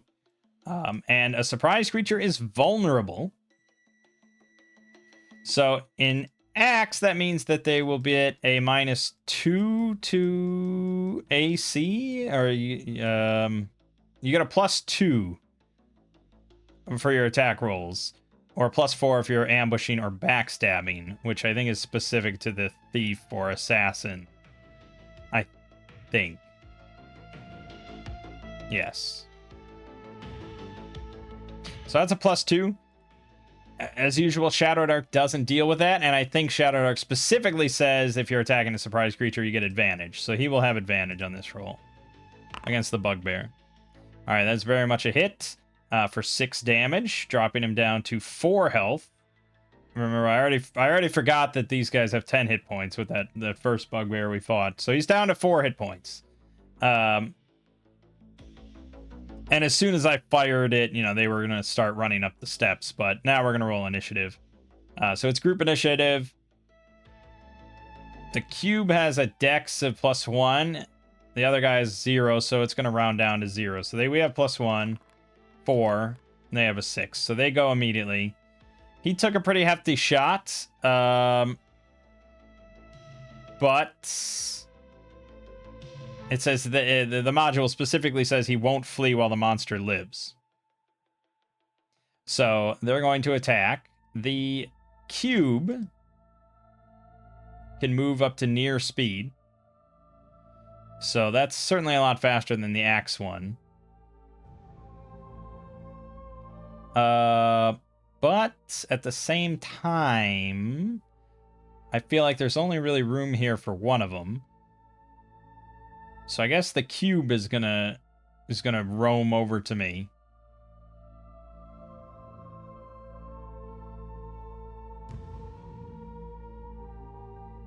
Yeah, it's gonna roam over to Craig and try and touch me. So this is +4 versus my AC of 18. Miss. Okay, so I sort of step back down the stairs as it sort of does this like motion on me. Just misses my face, which is good. Right. And then the bugbear is just kind of behind him. He can't really participate.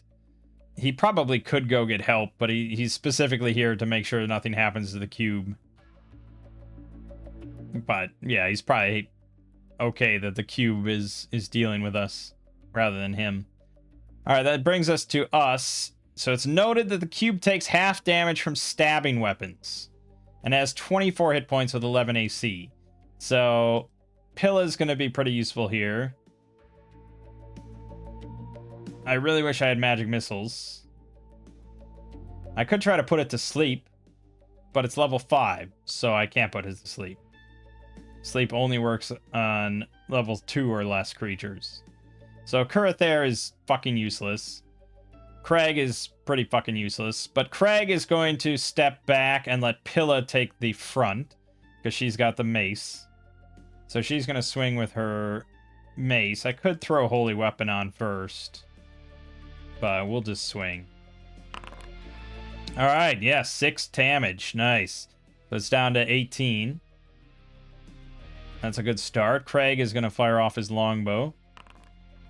Okay, that's going to be 1 damage. So it's down to 17. New initiative. +1 on both sides. No, +0 on their side. So our initiative is 2. Theirs is 4. It's going to try to slurp up Pilla with its +4. It very much hits. So that's 1d8 damage to Pilla. 7. Uh-oh. DC 15 con or becomes paralyzed for 1d4 rounds. That's bad. Critical failures, so she's paralyzed for a round. And DC 12 strength or trapped. Oh, you fail checks automatically if you're paralyzed. Okay, so she's already just gets pulled in. Which is very bad. Basically, we have to win initiative next turn so that she's no longer... Well, no, she'll still be paralyzed. It's the whole next round. So, Craig would have to pull her out. Okay. Well, it's our turn, so Craig's going to try to pull her out. He needs this 12 or higher. He also crit failed.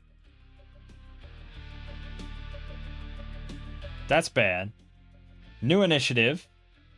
Our initiative's now a lot worse, technically, because Pilla's no longer evolved. 2 divided by 2. No, it'd still be +1. Alright, our initiative is 5. His is 3. Good. I guess technically the Bugbear's not involved, but ties... I don't know what ties go to, but ties go to players, sure. So we get to go. He's going to try again to pull Pilla out. He failed by 1. So she's going to be dead. Kurathair can't really do anything.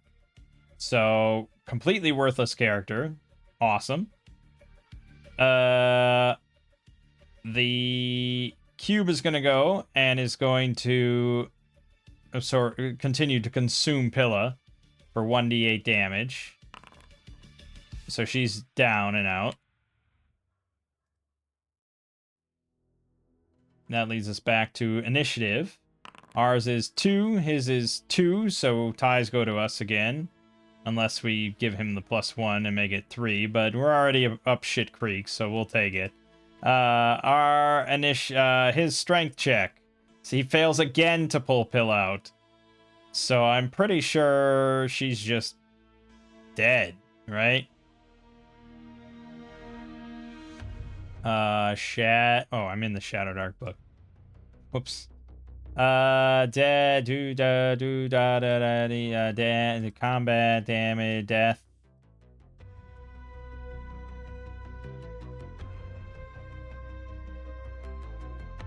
Interesting. There's no indicator for what happens if you take damage while you're dying. That doesn't really seem right. If you're dying and a goblin comes over and chops you in the head, you're fucking dead. Maybe they don't ever really want to account for scenarios like that because it's just cruel on the DM's part, but... You know, that happens, man.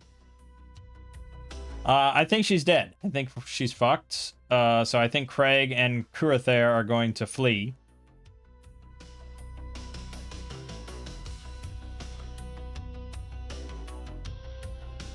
Because there's no, I mean, we don't have, unless Craig picks up a mace, but he's not going to be very good with it at all.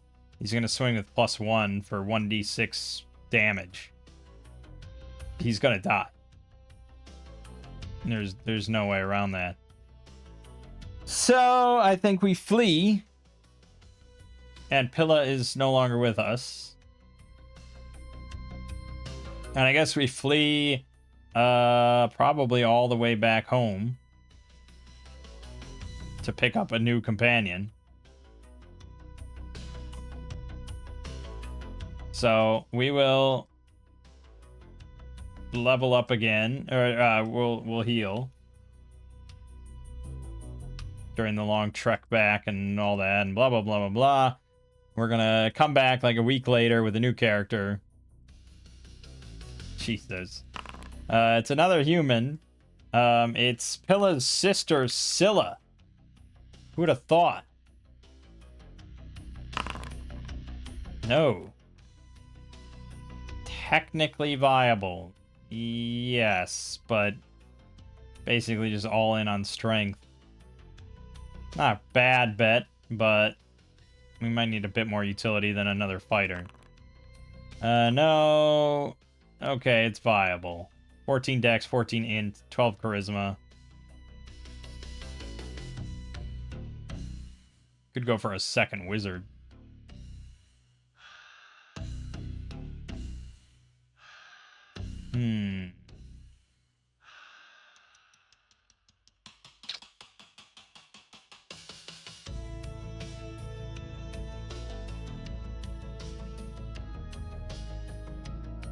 I'm thinking. 2 wizards would be pretty damn powerful in the long run. A thief would be slightly more valuable now. For lockpicking, maybe. For listening, maybe. Potentially backstabs. So Craig wouldn't have to keep slipping off his armor to go sneaking. Yes, I suppose a thief probably is the right choice. So where Pilla went into the church, Scylla was on the streets earning her keep. She's gonna be a human. She was an herbalist at some point. Worships Ord. 30 gold.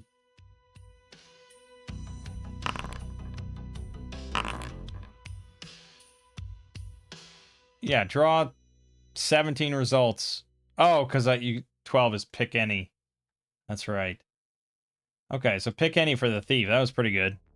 Choose a talent or +2 points to distribute to stats. Yeah, so we could get more stats.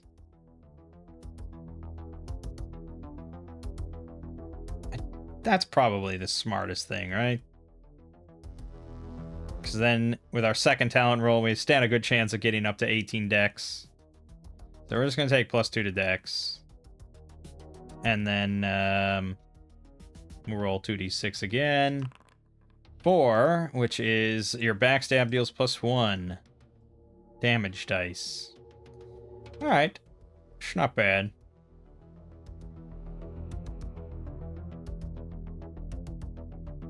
Alright, so health is going to be 4, of course. Thieves really get a D4, huh? That seems cruel. I wonder why they did that. I've seen house rules that bump them up to a D6 for Shadowdark.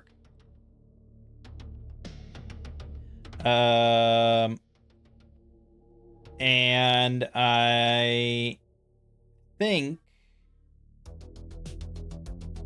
Well, let's just see. What does the axe thief get? No, the axe thief gets D4. Okay, never mind. Yeah, they don't need that. You know, it incentivizes stealth, to say the least. They should always be trying to slip in after the fight has started or something like that, and backstab something, and maybe jump back in the shadows and hide again, or who knows what. But alright, yeah, so 4 hit points it is.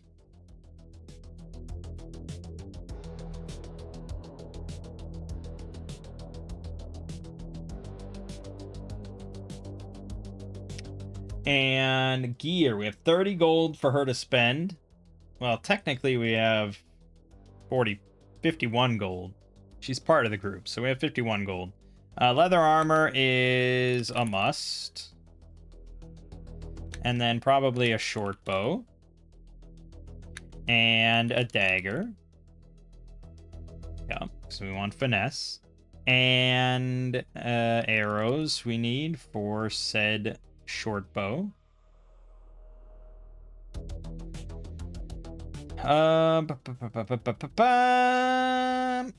And then, yeah, basically the... Well, what would that... The leather armor's 20, the dagger's 3. The short bow is 3, so that's 26. The arrows are 1, so 27.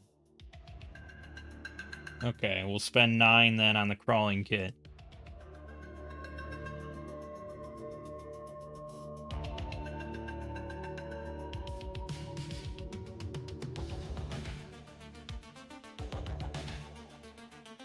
So that would be 35 total.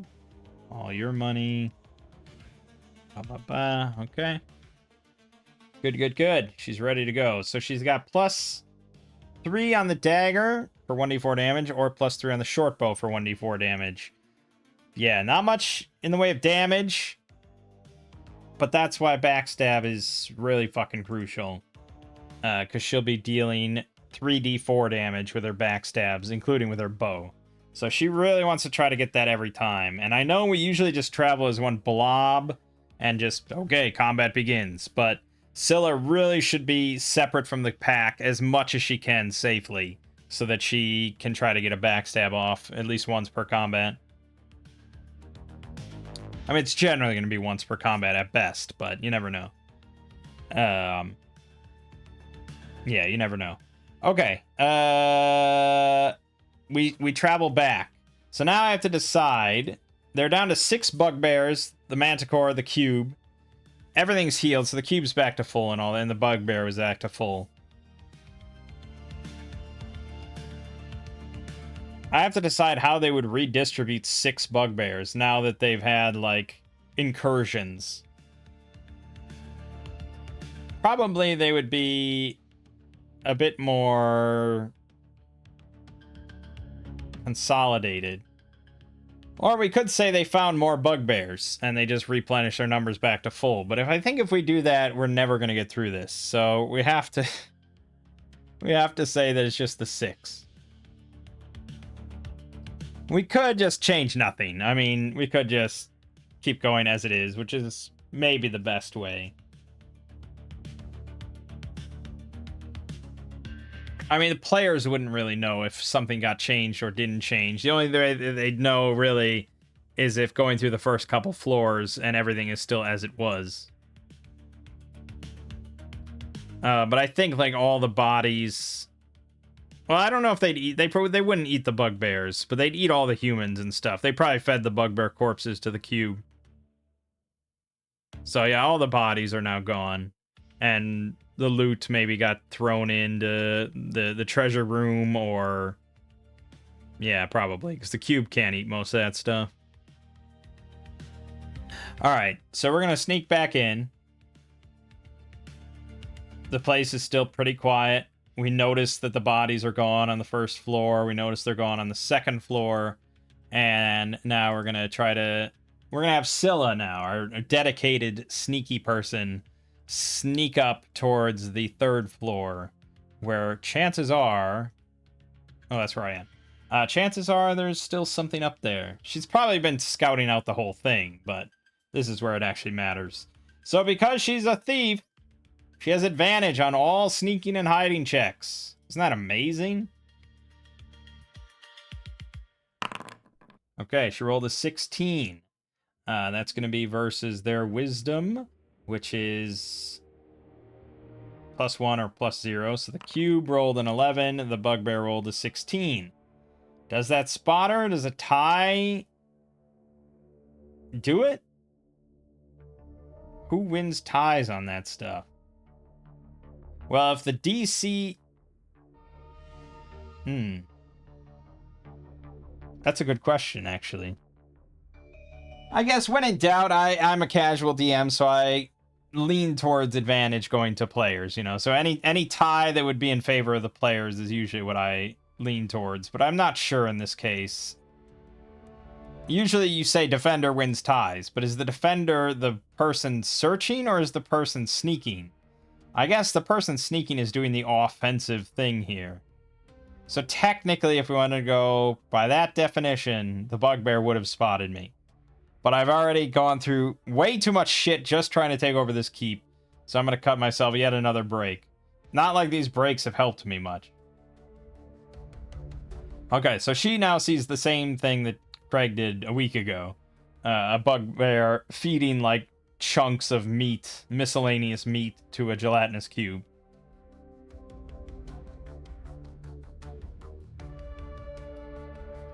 She's gonna do sort of her same, like, hand signals that Craig did.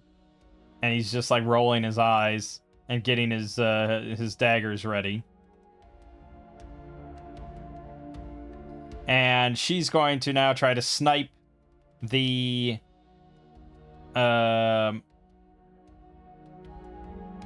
she's going to try to snipe the bugbear with her short bow. So if we go for a surprise roll again, we have to give some advantage to Scylla. Right, so she should get a +1 or a +2.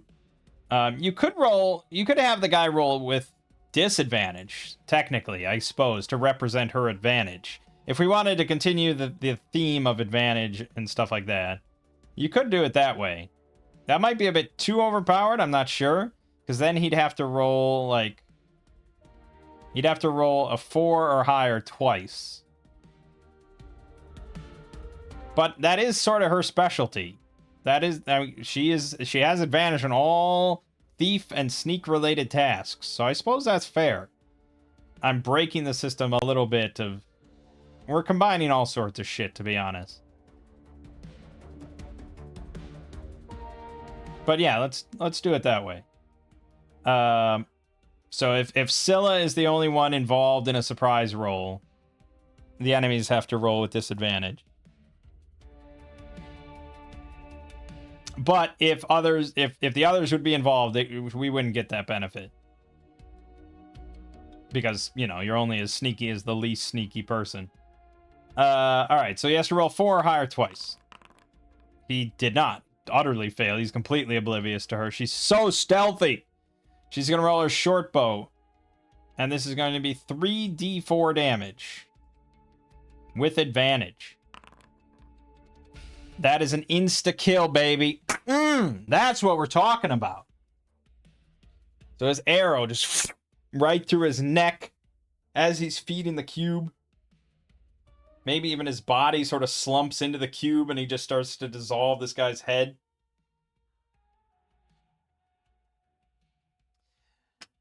How intelligent are gelatinous cubes, though? That's the question. I think I have to go to Axe for this one to try to answer this question. Would they see me as, like, an enemy, then? Or did the, where is... It's not called a gelatinous cube in here. It's called something different.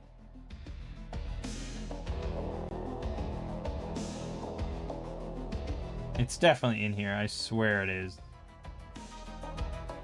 But it's called something different.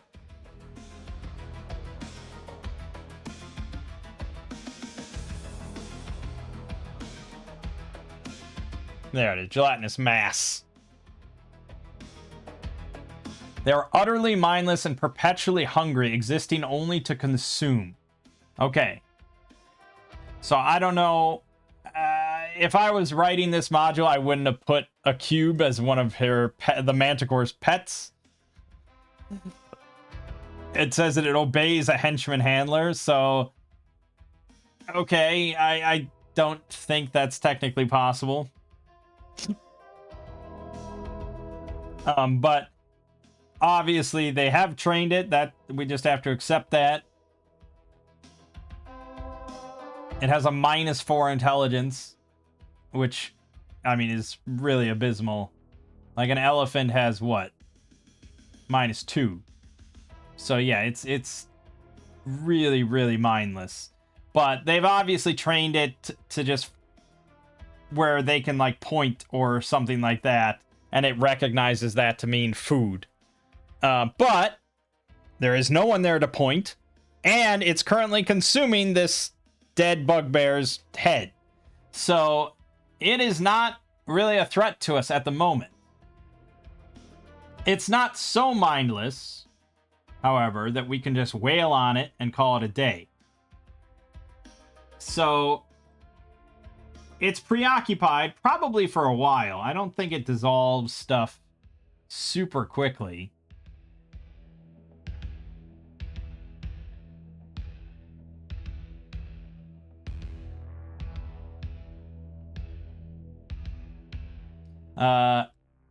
An hour, basically.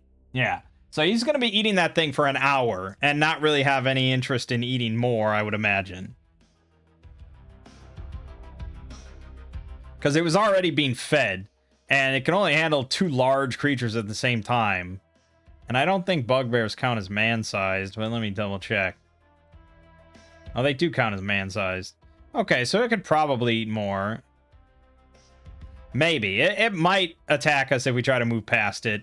We could roll a reaction roll or something for it if we really wanted to. But otherwise, it's like, I don't know. We don't have great means of killing this thing, to be honest. We have a lot of pointy weapons.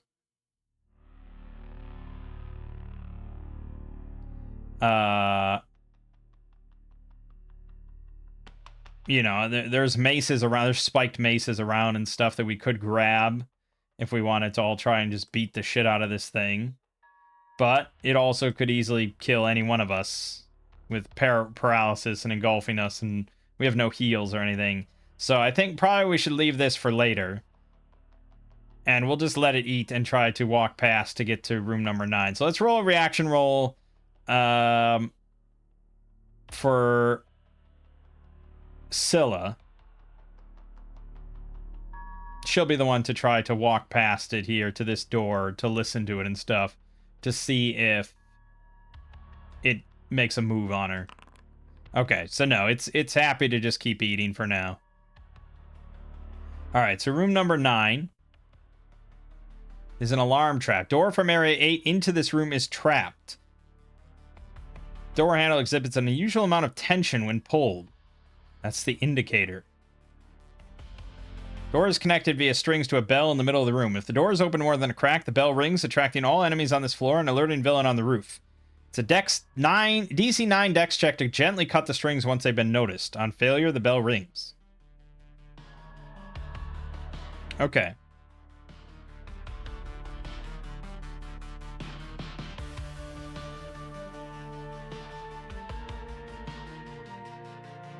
All right, so that's a weird door. We sort of, she immediately notices that. She doesn't hear anything. She tries the door handle. And yeah, it exhibits an unusual amount of tension. So she's gives some hand gestures and indicates that she's going to go for the next door. So she sneaks over to 10. There are 2 henchmen staring out the windows on the lookout for intruders. They have never done a very good job of noticing us. And really, this is something that should have been mentioned way earlier if I was meant to actually do something with that, you know? Like, you needed a section right at the start of like, hey, there are 2 henchmen looking out the window in room number 10, so if they see anybody coming up into the courtyard, they're gonna put the place on high alert. That never did, so they're just really like, I don't know, they're nearsighted or I don't know. She is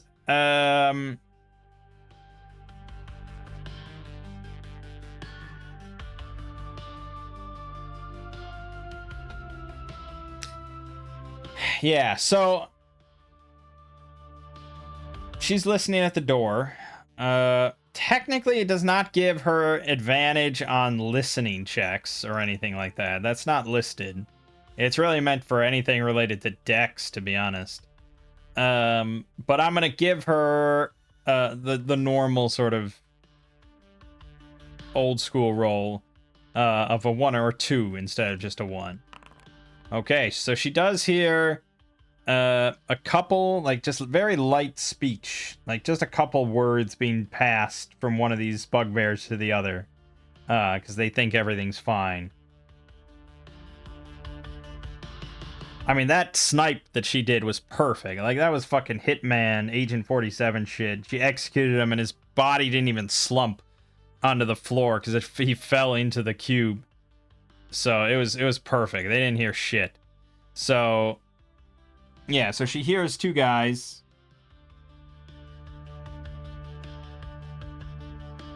She's going to tell the others to sort of approach, but, you know, keep a little bit of a distance because she wants to try to sneak in or just crack the door open as quietly as possible to see if she can see the situation.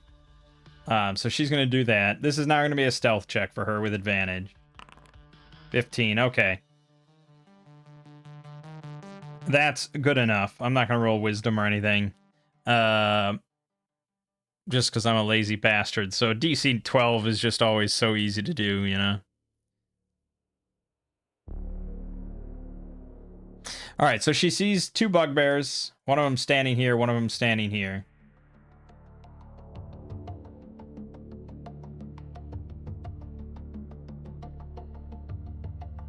Yeah, she's gonna try to snipe one again. That's her best bet. So she's like in the doorway. She's like, yeah, on the wall here, and she's gonna try to snipe one of them. So we need another surprise roll for them. Again, they have to roll 4 or higher twice. They did. So as she sort of pulls back the arrow, one of them happens to sort of glance towards the doorway and see her, and that gives away the surprise. So that was unlikely, obviously. Somewhat unlikely. 25% chance or something like that. But it happens. No, I can't use a luck token because it's them rolling for surprise, not her rolling to be stealthy.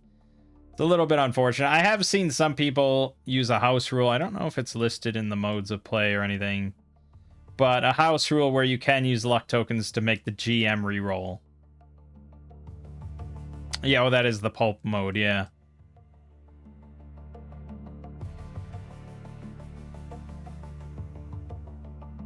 Do you think that breaks the game? It does make it so that you can have them reroll attacks against you and you could survive where you wouldn't have otherwise.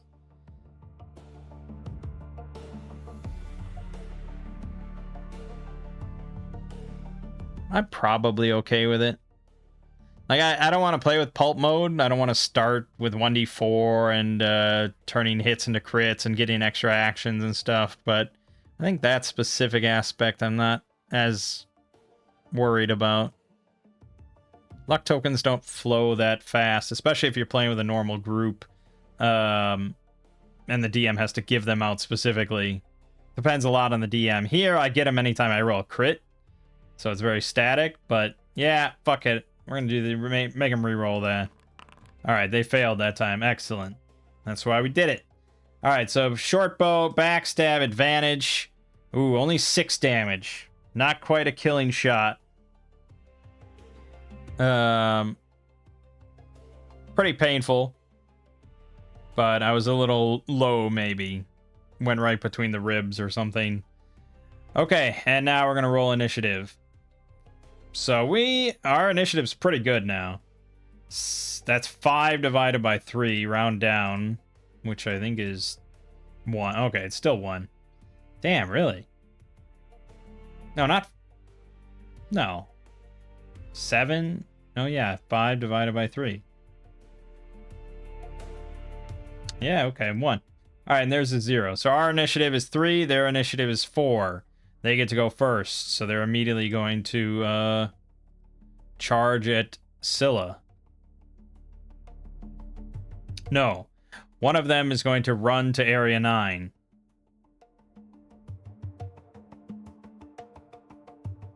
Okay, so one of them runs to Area 9. The other one is going to run up to Scylla and swing at her twice. He has +3. Alright, he rolled a fumble and a crit. We'll be nice and we'll give her the opportunity to counter real quick. So she does 2 damage to him. So he's down to 2 hit points, but he crit her for 2d6 damage. So she's down. Okay, Craig is going to, yeah, he'll run up and try and stab this thing. He does, so that dies. Kurathair then is going to sprint into the room, although he didn't really see any of this happen. So I think this is pretty unlikely. But players do this kind of shit all the time. So he'll sprint in the room. This door is now open. He sees the guy about to ring the alarm. So he's going to cast Sleep on him. Yeah. Spells never happen. We don't get to cast spells playing solo. Just forget about it. Okay. So now we either have to win initiative or he's going to ring the bell. We have with Scylla down. What is it? 2 divided by... It's 1 again. Yeah, okay. So we roll a 4. He rolls a 3. Okay, we do get a chance. We don't have sleep. Kurathair is going to run up and cast Burning Hands on him. Success. 1d6 damage is 3. All right, he's down to 7. Craig, you got this. He's going to run... Oh, I forgot about rolling a damage with advantage. Fuck. Craig's going to run up and try and stab. And that is a miss, unfortunately. Not a damn thing we can do about it. So that's it. And he rings the bell as his action. So that will alert the villain that's on the roof. Oh, there's also a tower. That's where the prisoners are. Oh, I thought there was nothing in the tower because I never saw it labeled. But it is labeled on this map. Yeah, there it is, 12. Fuck. I was just looking at this map.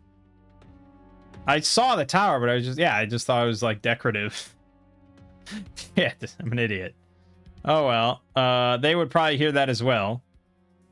I would have... maybe not. Yeah, maybe not. You'd think so, though. But maybe not. It doesn't say they do.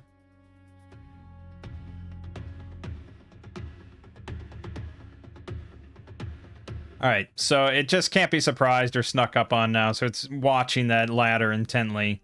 There's no other henchman here, so it's just this guy. And we get to roll for Scylla's death counter. It's 2 rounds from now. New initiative. We get +1. We got 4. He got 5. He's going to go. He's going to attack Craig right away. No, he'll divide it. 1 on Craig, 1 on Kurathair. On Craig, he rolls a miss. On Kurathair, he rolls a hit for 6 damage. He's down to 1. Okay, Craig is going to stab. Miss. Kurathair is going to run over back to Scylla and try to stabilize her. I didn't buy bandages, so this is just... yeah, just... We need a 15 or higher. Well, we need a... Yeah. Alright, we got it. She's stable.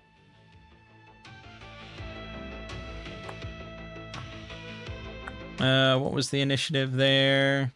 I think we lost. Yes, we did. Okay. New initiative. We roll a 5. He rolls a 2. Come on, Craig. You got this. Holy shit, I don't got this. And this guy has 7 hit points, I think. That was what our... Yeah, Burning Hands did 7. Okay. Yeah, I got nothing, so... Kurathair's not going back in there, so this thing's going to swing twice at Craig. Okay, they both missed. New initiative, we got 5, he got 3. Come on, Craig. There you go, 3 damage, or alternatively, 5 damage. That's pretty good. So we drop him down to 2 health. Unfortunately, it's his turn. He's going to roll a morale check. He failed, barely. So he's going to run. And he's going to run out the door here, and he's going to like get to the ladder. He's going to start climbing the ladder. New initiative. Come on. We rolled a 4, he rolled a 6. He's up top with the mana core. He's got 2 hit points. No, maybe he would flee. Oracle roll. Does he flee? Yes. Okay, he's going to go down the staircase instead. So he's gone.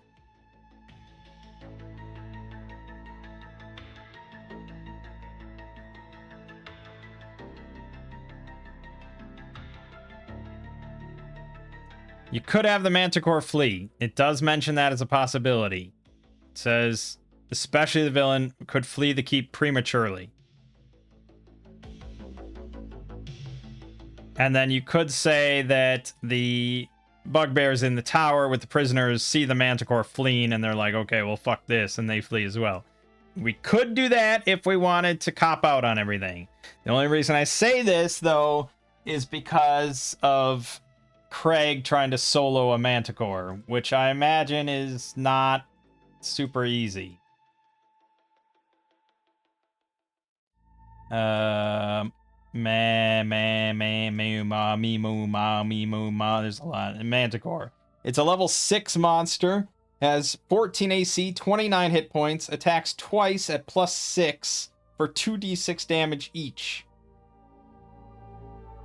It is a very nasty thing for an early Shadowdark party to have to fight, especially with it alert and waiting for us.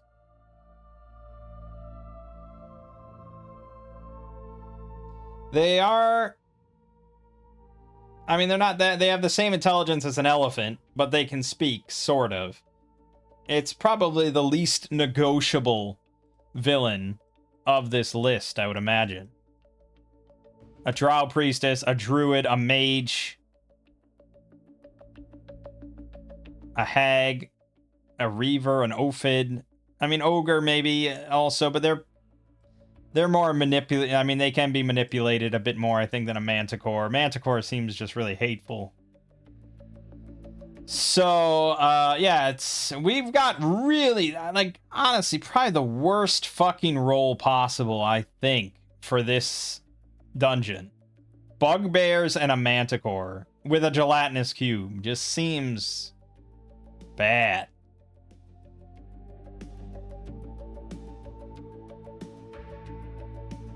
Yeah, it seems pretty bad.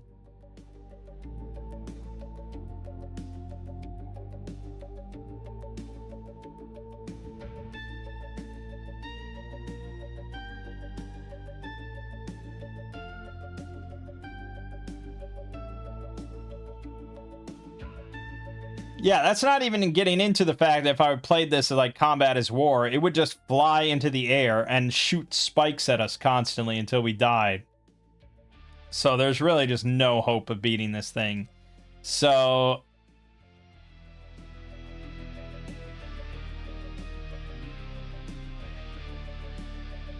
I think basically I would, if I was DMing this for my family, I would narrate it as like, well, it depends on if they go up the ladder or not. They probably would decide to flee knowing them, but either way it works. Either they go up the ladder, or when they go out, they see the Manticore like screeching and flying off to the northeast or wherever the thing is. And they see a bunch of bugbears then rush out of this tower and run down the road.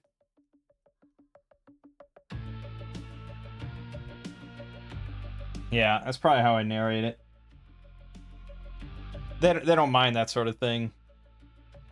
Yeah, I mean, this is like Caverns of Thracia level, man. This is really tough.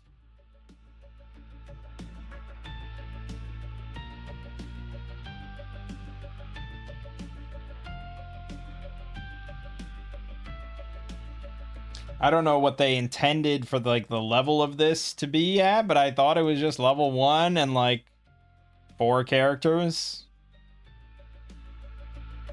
Introductory adventure for first level characters. But I just imagine a world where you got like, yeah, basically goblins and an ogre. I mean, an ogre is not that easy or anything, but it's an ogre.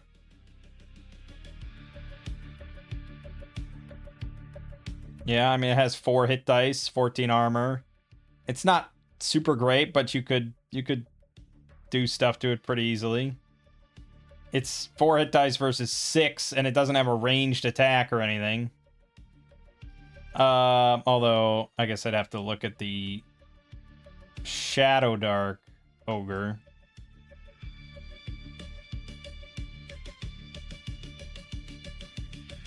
30 hit points is definitely higher than 4 hit dice. They put it at level 6. So their ogre's a bit tougher. I think they're all level 6 villains. Which is just, yeah, not easy. But they gave him 9 AC, so he's really easy to hit. So assuming you have enough of an alpha strike on him in the first round. Yeah, it's not too bad. Compared to the fucking Manticore. And then goblins, because they only get 1 attack per round. And so they wouldn't have the stealth bonus. They wouldn't have a higher AC. And they would have 1 attack per round. So that's just a lot easier. It was a shit roll.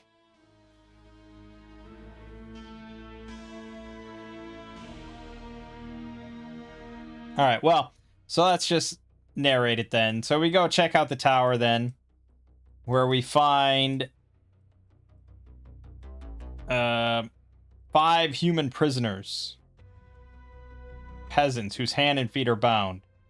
At the top of the tower, a flagpole flies, the colorful flag of the enemy's faction. Okay, so the flag was there, and we could tell that it was evil. I really should have read this whole thing, but I don't tend to like to do that.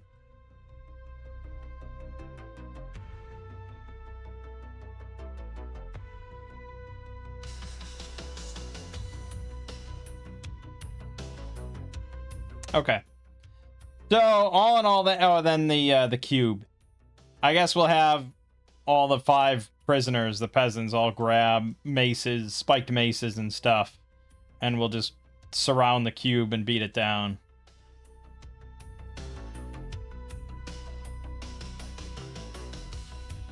Yeah, I mean, it's not guaranteed, I suppose.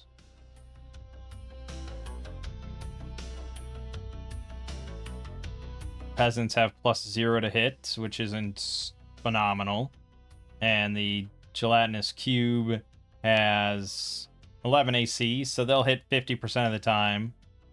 So if I roll 5d20, yeah, only one of them hit, like, the opening round. And then, like, say they get a second round, 2 more of them hit. So you're talking, like, 3d6 damage. It's 12, so that's half health. It's not bad. But then, yeah, it is a lot of damage for us to do with daggers and shit. Yeah, he only did, like, 3. I mean, I could deduct a peasant that gets engulfed by the cube before we kill it, but... Okay, I'll do an oracle for that. Does a peasant die? Yes, okay, we lose 1 peasant to the cube, but we kill it. I wasn't keeping track of XP. Let's see. We killed 3 more bugbears, so that's another 195, plus the cube, which is worth 245.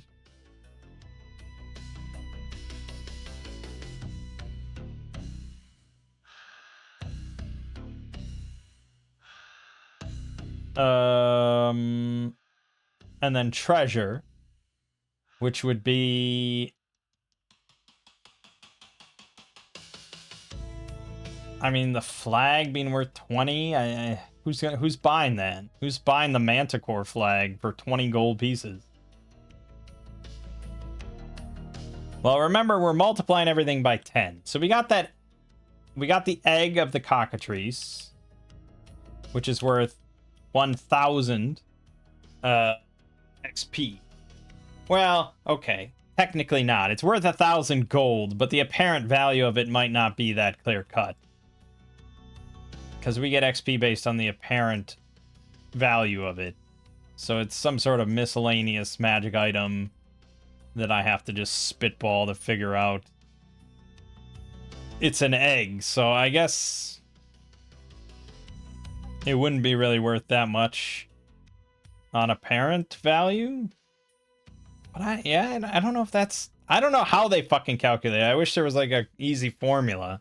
Because like you have boots that are worth 20, you have boots that are worth 3,000.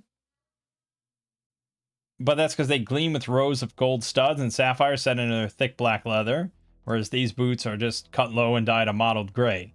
So, yeah, I mean, it's just like, are they nice boots or not? Is basically the question. The bottomless bag is worth 45 because it's just a bag, but it's stitched in bronze, silver, and gold colored threads.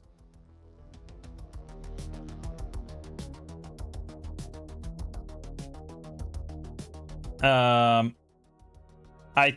mean, this is just an egg, right?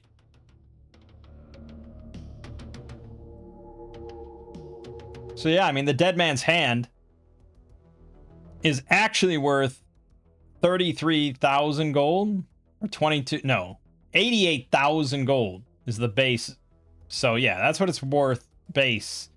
If you were to just sell it and you find it, its apparent value is 5 silver. So you only get real XP for that if you just sell it without using it. So yeah, honestly, this is an egg. Dust of Revelations worth 0. Dust of Vanishing worth 0. It's just dust. I mean, who's paying for that? A seed, you know, it's worth nothing. So this is an egg. It's a big egg the size of a coconut. So I guess we'll say 1. one apparent XP, but it's worth 1,000 apparently. I think probably if we used axe system, it would probably be worth quite a bit more than that, but we'll say 1,000. And then there was the other stuff in the treasure hoard. We can easily pick that open now that we have a maid, a thief. Once she wakes up and everything, she'll pick that open. So in here would be technically 1,000 gold if we're multiplying everything. And a crudely drawn map. And then there was also 50 gold. So that would be 500 gold. Now, it wouldn't all be in gold, though. You'd break it up into silver and blah, blah, blah. So we'd have to do that. And then there was the treasure table. And I don't remember. I rolled a 65, I think. Yeah, a fine set of ivory game pieces. So that'd be worth 250. It's only fair. I mean, if you're going to say when you convert a module from, say, BX to Shadowdark, you divide all the treasure values by 10. If I'm converting a Shadowdark module to BX numbers, I multiply everything by 10. That seems fair.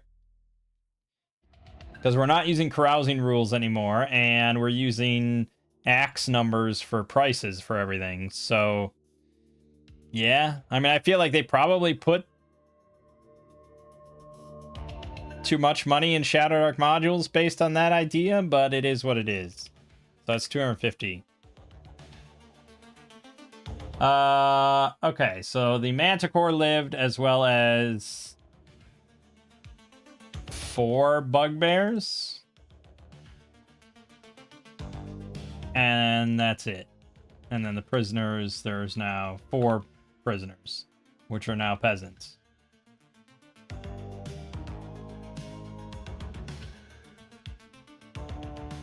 Keep cleared. Excellent.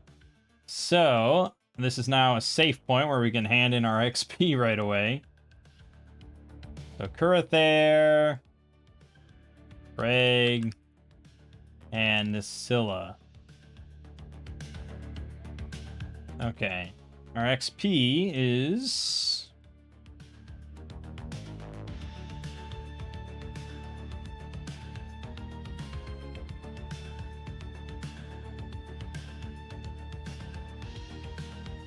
Whoops. 817.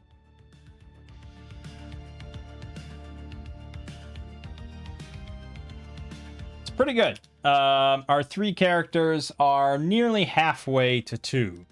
If we had done this with normal Shadowdark XP, let's see. We would have gotten, say, 1 XP for the scroll. So that'd be 1. Then the treasure hoard, we probably would have gotten a total of like 3. So 4. And then that's it. There is no other treasure without killing the Manticore, unless you count the flagpole, which I probably would for the sake of Shadowdark. So I'd probably give them 5 total for doing what we did. which would put you halfway to 2. So we're not that far off, all things considered.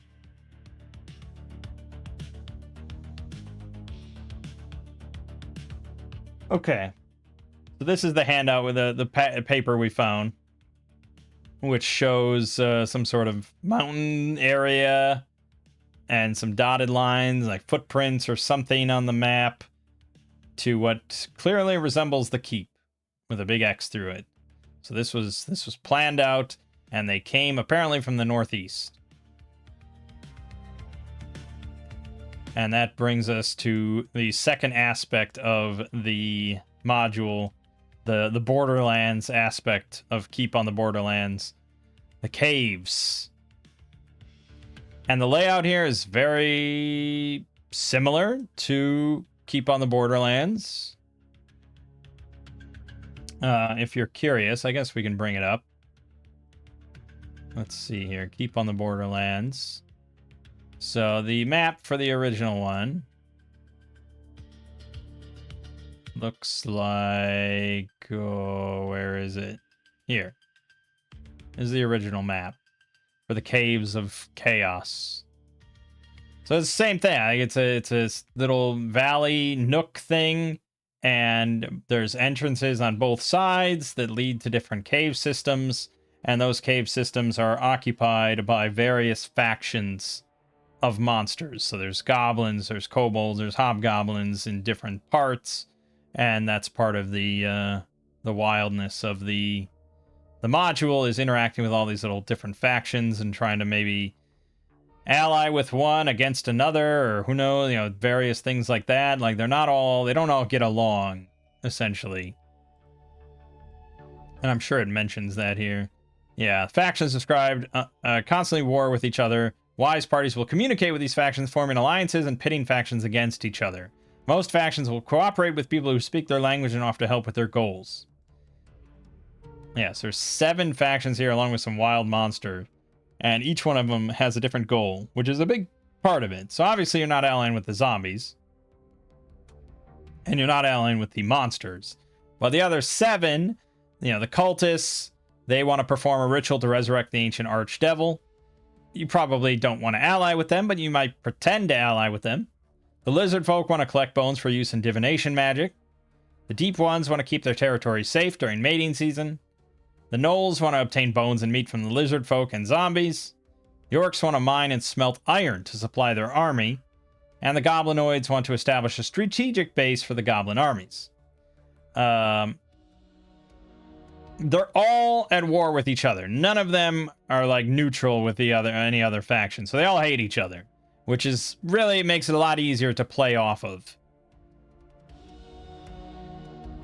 So whichever one you first encounter, you probably want to try to make as much friends as you can and just go through systematically, I would imagine.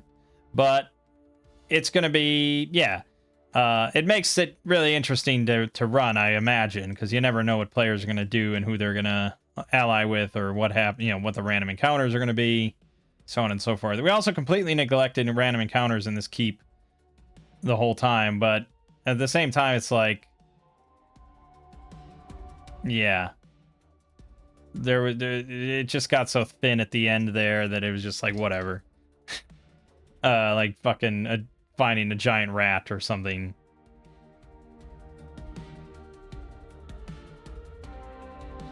Yeah, I mean, I guess the Manticore could have showed up. That could have been a possibility. We could have encountered the henchmen just on patrol, which could have been a different situation. But well, it's fine. I think yeah. I don't think it's unreasonable for a place this size to have some random encounters, and for that to be a concern, because it shows that there is movement throughout the place. It's not just static people stand in their rooms all day.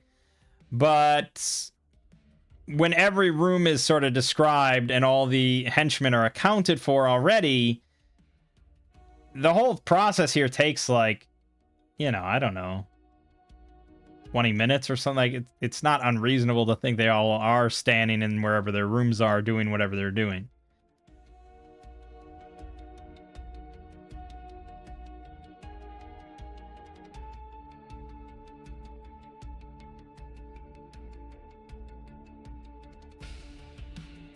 Okay.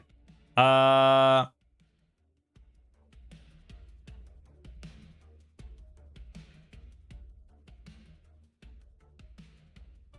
map has 2 hexes filled out, Darling Keep and the Caverns of Kaus. Use any method to fill in the remaining hexes. If the characters hit a dead end in their search for the caverns, insert another clue into their next random encounter.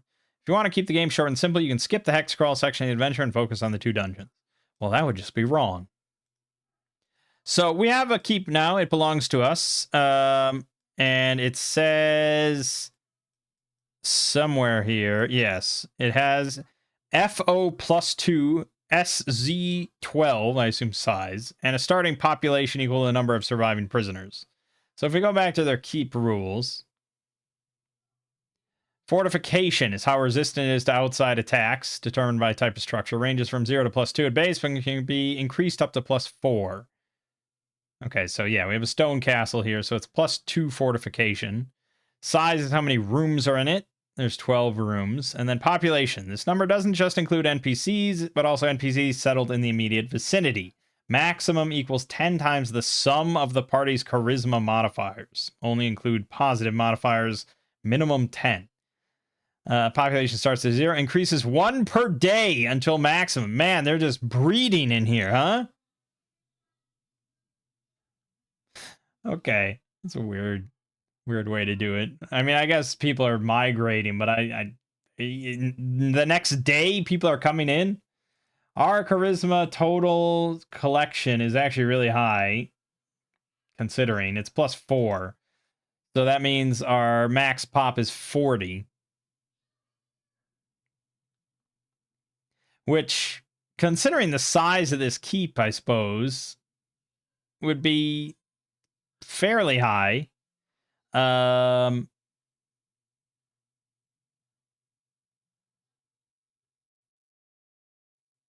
it's sort of a weird way to do. Like I said, we were almost certainly going to ignore all this.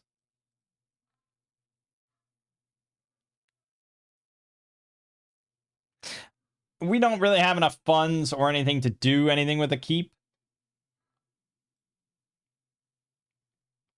But yeah, for a lot of people, this is probably a pretty fun way to do it. You know, it's like, oh, well, we want to add an armor, so you got to spend 300 gold. And 2 weeks later, and we have an armor. He takes up a room, and he sells all common weapons and armor. So we can always have that. Or a chapel, like a little, like, you know, it's like a video game. You get little upgrades for your keep. And followers of the deity can pray here once per day to get a luck token.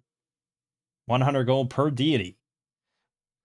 And then everyone's like, okay, I convert. We're all worshiping Ged now. We're all worship the same god. All right, okay, we're all good.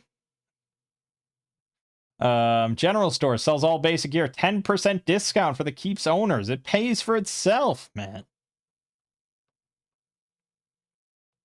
You build a tavern, you get +2 to carousing.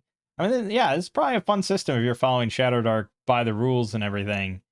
And not using axe for some reason, like I am.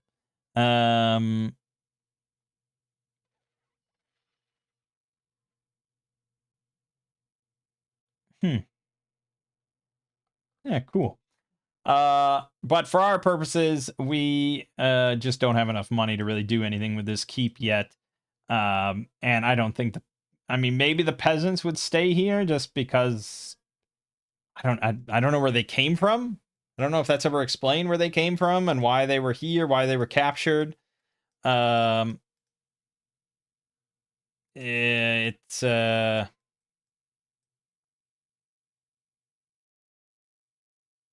fortress was a most strategic asset, but it has fallen to the enemy. So they're just the last remnants of like the people that lived here. But they're not soldiers, they're peasants. So they were just like the maids. or you know, they just ran. I don't, what is even in here that they were responsible for? Because I have to build everything, so I don't know what's even here. Yeah, they were like the butler or something. They just cleaned up the place. There's not much else. They weren't soldiers.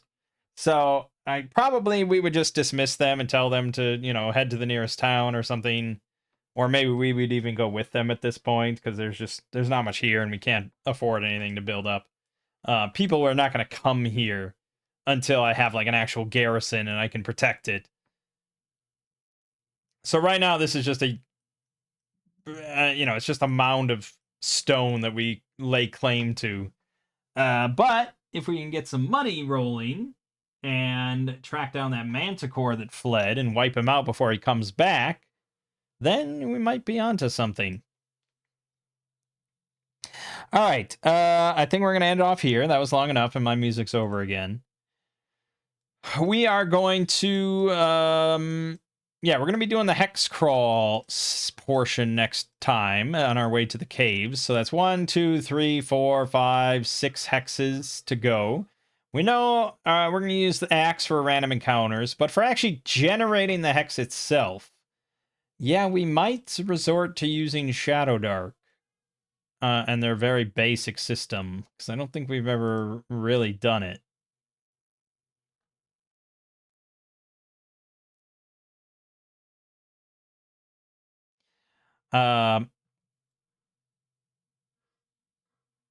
Except that, like, Shadowdark, it could just generate a metropolis under siege by a warband in the middle of the Borderlands, so it doesn't really make much sense. Honestly, like, probably the most sensible thing is just spread terrain out and then just use axe as we go to just see if there's anything. But there should be some points of interest. I guess we could just ignore anything that doesn't make sense, which is basically any of the settlements, really. There might be an abandoned village or something in this area. I guess I could see that, but yeah, I don't know. I have various means of generating hexes, so maybe I'll review those and we'll talk about that next time and see what we do. But yeah, it's on the road to the caves of Kaus, where we will almost certainly get slaughtered. My name is Mang. This has been Solo Roll Manging. I'll see you fine folks in the next part.